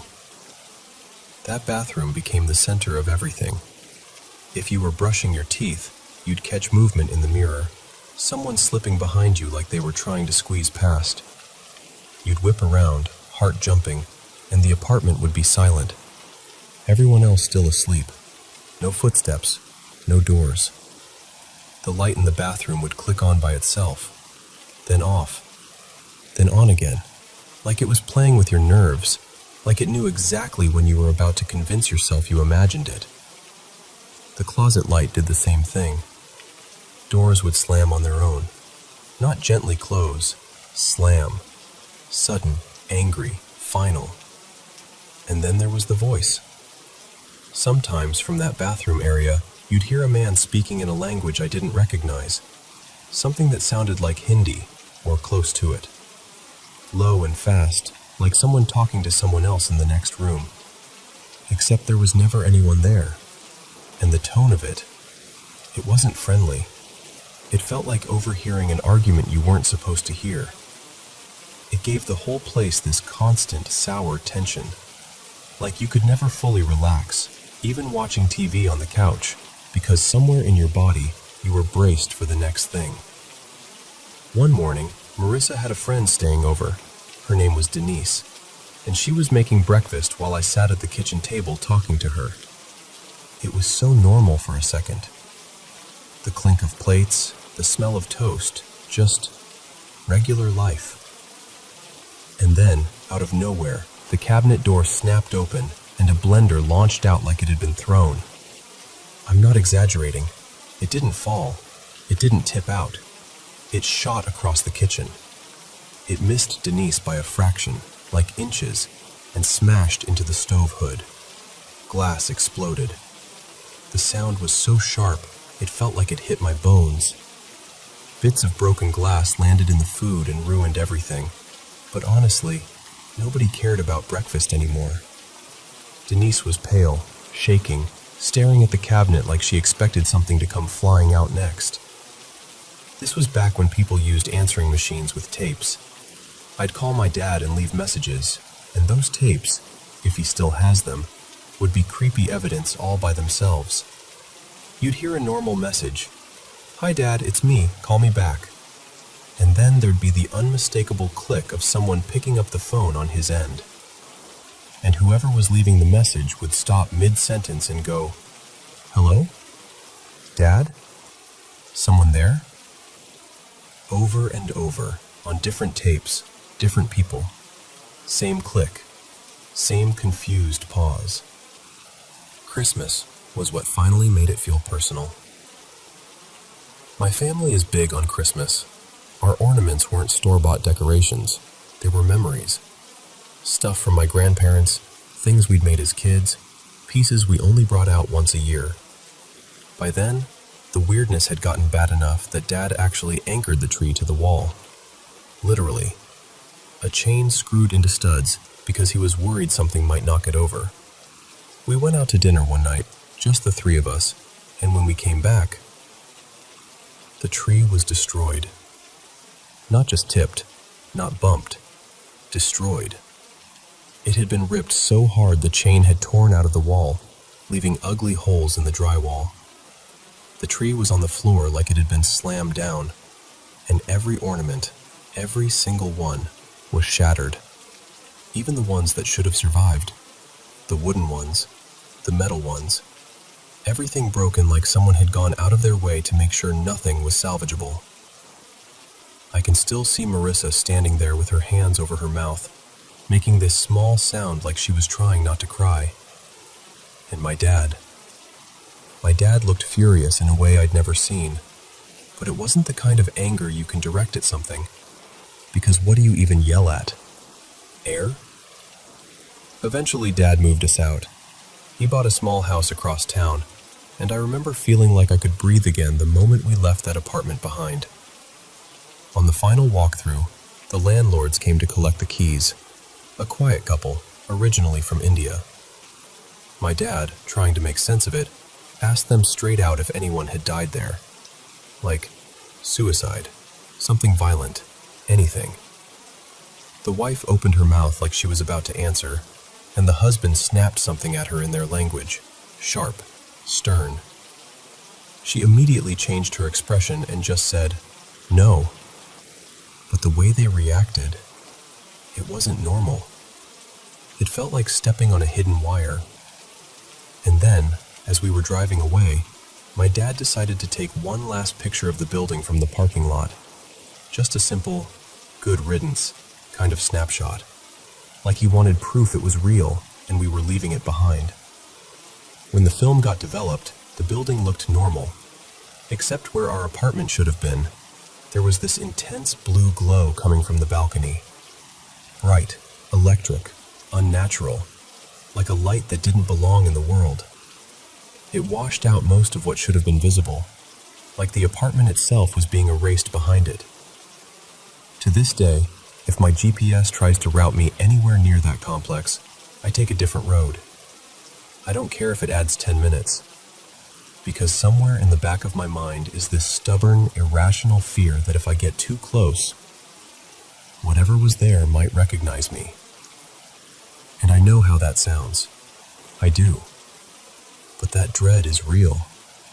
And it's the only place I've ever been that I refuse to return to. Because it didn't just feel haunted. It felt like something in there noticed us and didn't want us there. The bathroom wall knocker. So, let me set the scene for you.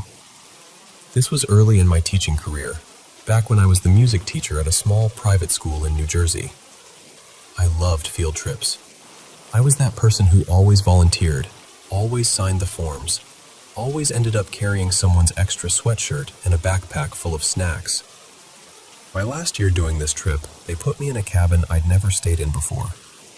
It was shaped almost like a little square. 4 bedrooms arranged around the building, each one with its own bathroom and its own door that opened onto this wraparound porch. And there was one odd feature. My room connected to another bedroom through this old, heavy interior door with a big iron slide bolt, like something out of a century-old boarding house.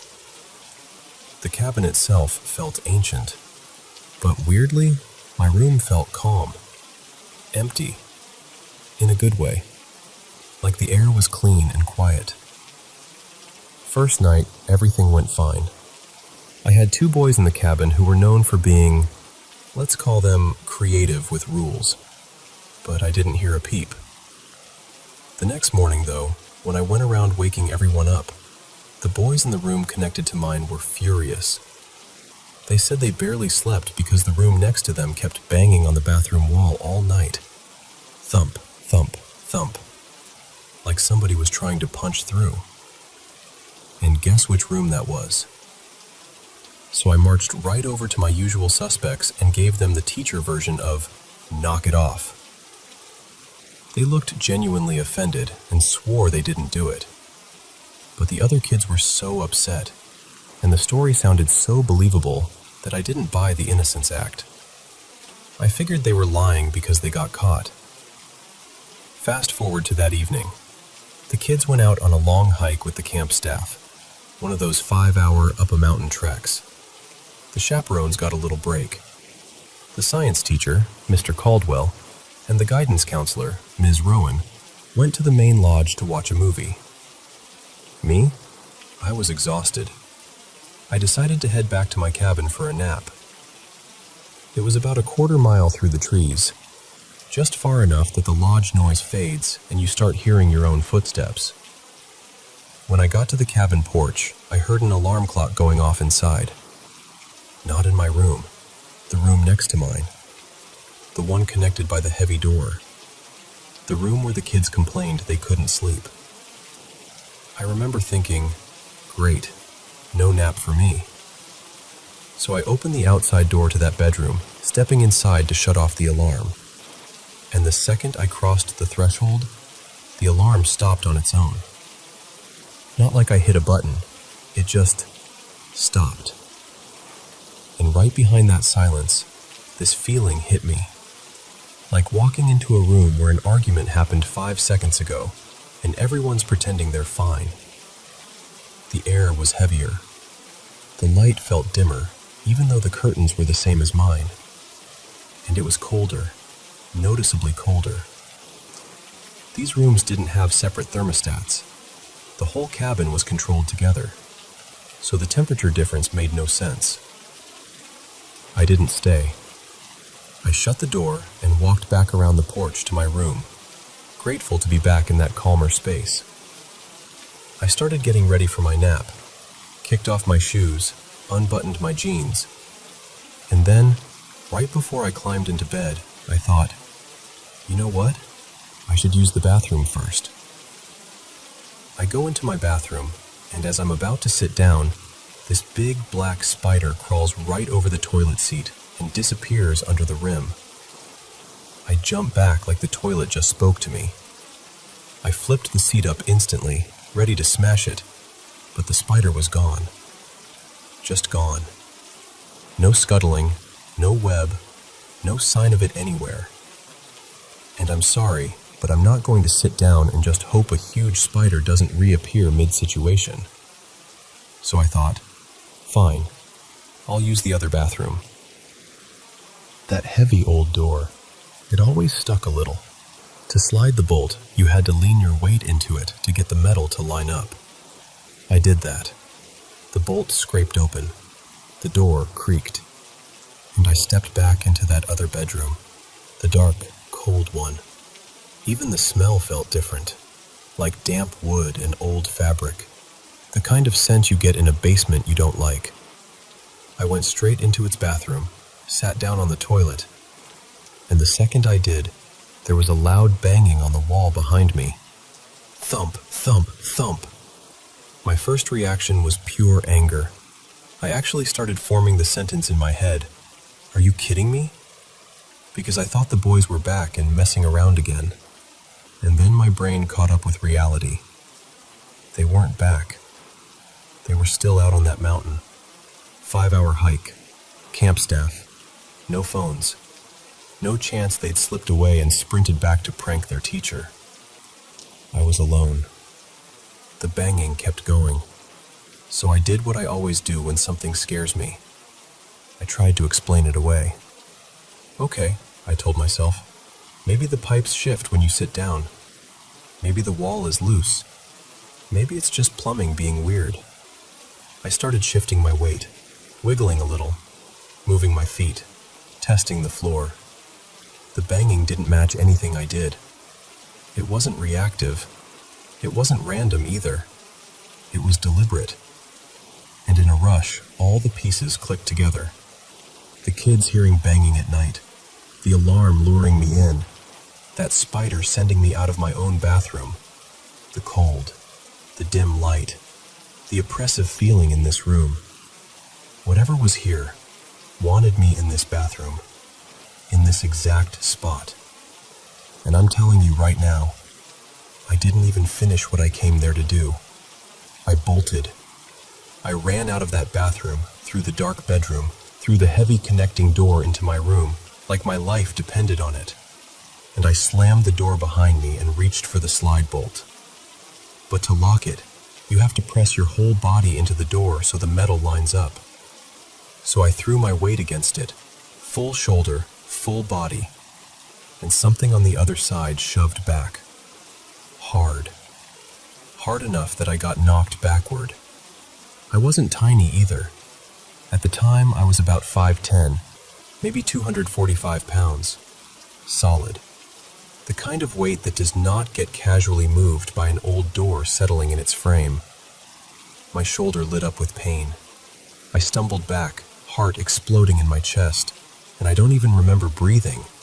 I just remember slamming myself forward again, forcing the door shut, and finally getting the bolt to slide into place. Then I grabbed my jeans and shoes off the floor, didn't bother being dignified about it, and sprinted out onto the porch.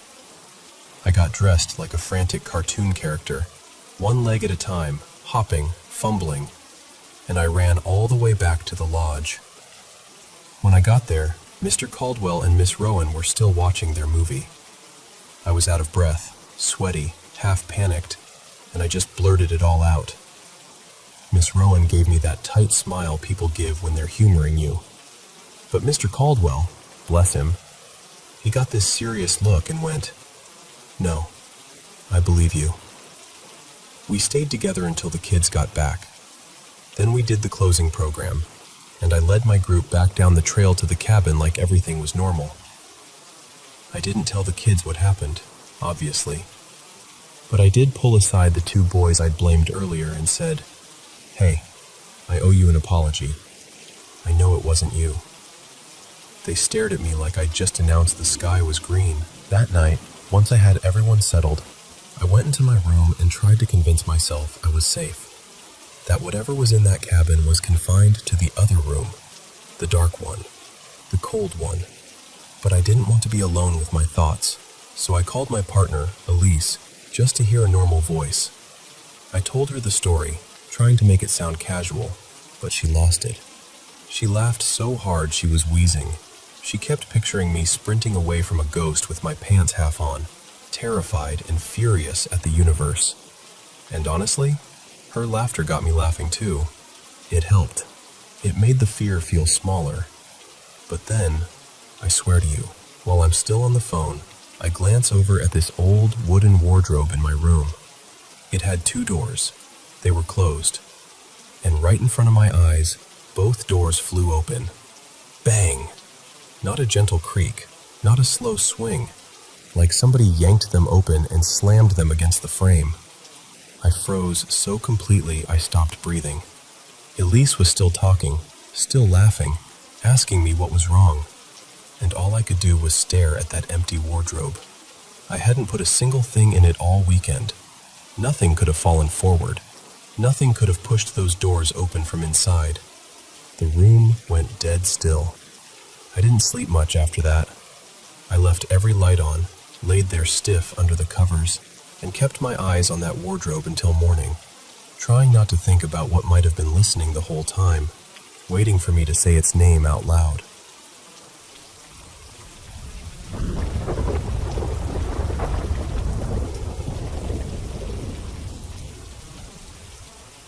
So, I've been doing musical theater for a long time now.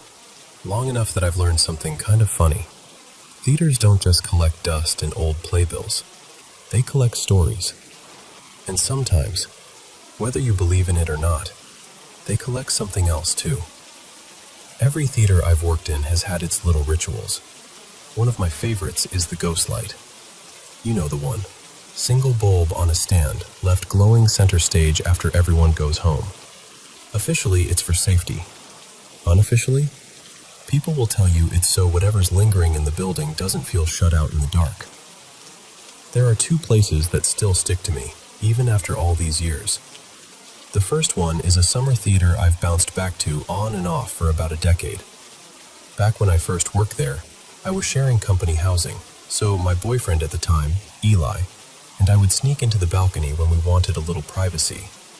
Nothing dramatic, just young, dumb, and convinced we were being very stealthy. One night we're climbing up the stairs, trying not to laugh too loud, and we both see this woman ahead of us, just for a second, turning the corner at the top landing. She's in this floaty lace dress that looks like it wandered out of an old photograph, like late 70s, maybe early 80s. The fabric catches what little light there is, and she moves so naturally that my first thought isn't ghost. My first thought is, oh no, someone's already up here. We speed up, annoyed and a little embarrassed, and when we reach that corner, there's nobody. Not hiding, not ducked into a row, not slipping down the stairs. Nobody. The balcony is empty. The whole theater is empty. Quiet in that way empty buildings get, where your own breathing sounds too loud. Eli and I just looked at each other, and without even talking about it, we turned around and left. Mood immediately gone. Later that same summer, please don't judge me too harshly, we found another private place. This little tech storage room tucked away off a hallway. It was basically a graveyard of broken equipment. Old cables, cracked cases, dead gear nobody had the heart to throw away. And sitting on a shelf was this massive poster printer, the kind that spits out those giant lobby banners. Everyone knew it didn't work. People joked about it. It had been broken since before I ever stepped foot in that building, and I'm not exaggerating when I say it wasn't even plugged in. No cord in the wall. Nothing. So there we are at like 2 in the morning, and the building is locked up and still, and absolutely no one is supposed to be there. And that printer suddenly roars to life. Not a little click, not a flicker. I mean, it whirs up like it's been waiting for an audience. Lights on the panel, mechanisms grinding. And then, God, I still get chills. It starts printing. Paper feeding through like it's got a job to do. Eli froze. I froze. And then we both just ran. Like full panic, half-dressed, trying to pull on shoes while sprinting down the hallway. We didn't stop until we were outside, the night air hitting our faces, both of us laughing in that shaky, disbelieving way where you're laughing because the alternative is screaming. After that, things stayed quiet for years. I'd still get that little prickle walking through the balcony, but nothing like that. And then, this is the part that makes me pause even now. Something happened again, recently, on an ordinary day. I was down in the orchestra pit with my assistant, Marin. Just the two of us. 2 keyboards, maybe a couple yards apart. No music playing, no talking. That soft, swallowed silence pits have. Marin and I snapped our heads to the exact same spot at the exact same time. Nothing there. She stared at me and goes, "Okay, you heard that too, right?" And I didn't even know what to say, because my brain immediately did that thing where it tries to connect dots. The balcony, the lace dress, the feeling of being watched without menace, and then this voice, like someone just checking in, like she remembered the place, or remembered me. But the theater that truly, undeniably tops the list for me, the one that still feels like it has fingerprints on my memory, was the first theater I ever worked at. I was 17, fresh out of high school energy, and I landed this job as a music director in a tiny performance space that used to be a church. Like, actually a church. Built in the 1800s. It had that old wood smell and stained glass that made the daylight look like it was filtered through honey. It stopped being a church sometime in the early 1900s, sat empty for years, and then eventually got patched up and reborn as a theater. Next door, there was this crumbling old rectory they turned into props and costume storage. I hated that building. Like, truly hated it. Not creepy, spooky fun.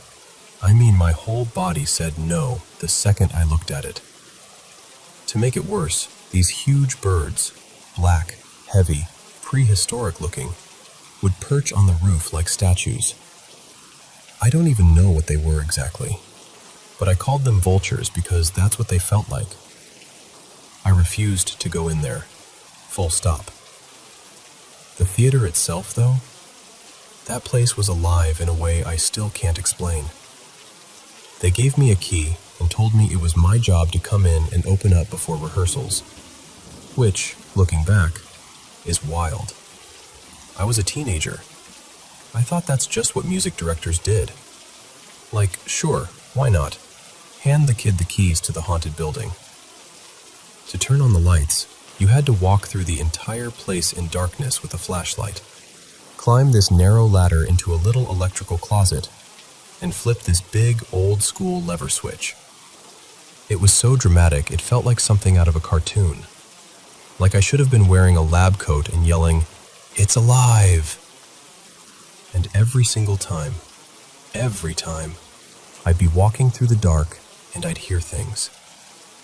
Footsteps in another hallway.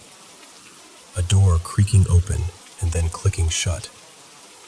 Voices, muffled, like people talking in the lobby.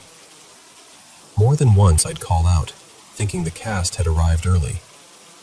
No answer. And when I finally flipped the switch, climbed down, and looked around, I'd be completely alone. It got to where I'd almost speedrun it, you know?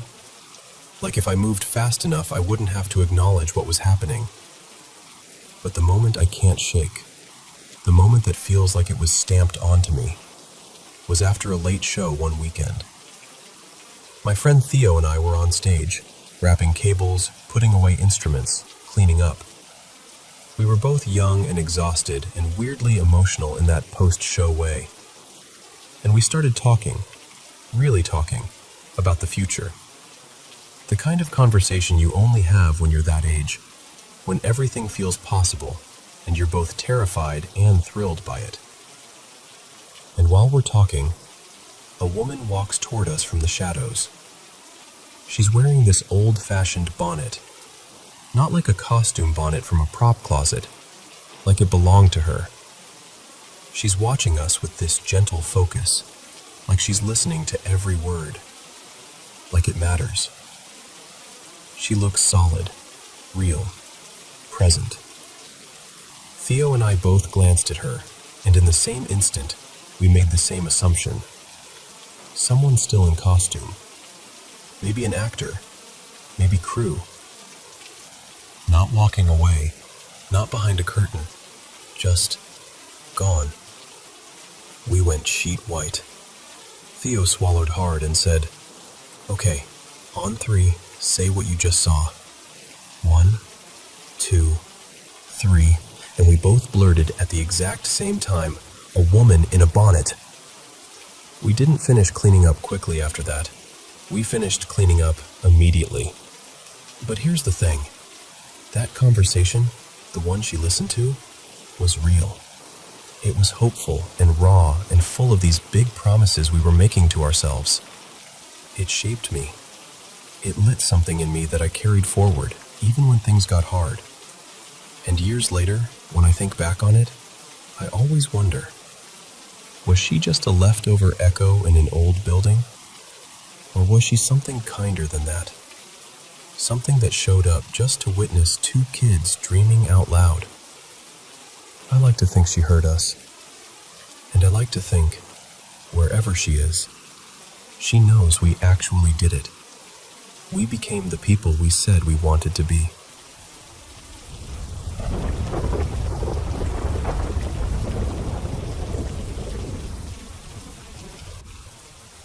Hey, so about 8 weeks ago, something happened to me that still sits in the back of my head, like a song you can't turn off. Let me rewind. When I was in 6th grade, I used to hang around a group of friends who had older friends, like high school older. There was this one guy everyone knew, and he had this weird nickname that made him sound cooler than he actually was. I'm going to change his name here. Let's call him Dario. Dario was the kind of guy who moved like trouble. Not loud trouble, more like you could tell he had stories you didn't want to be part of. But around me and my friends, he acted friendly enough, smiled sometimes, joked, like he was harmless. Until he wasn't. One day he stole my phone. It wasn't even a good phone. Honestly, it was barely functioning, and I'd gotten it in a dumb way anyway, so it's not like I was carrying some priceless treasure. But still, he took it from me like it was nothing, and I did nothing. I was, 12? Skinny, short, still in that awkward kid body.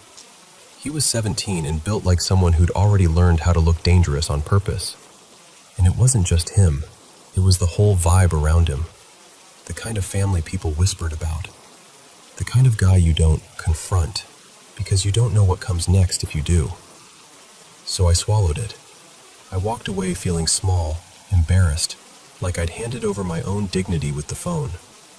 And yeah, part of me still thinks, man, I was such an idiot for not saying anything. But those years were complicated. It wasn't as simple as stand up for yourself. Not back then.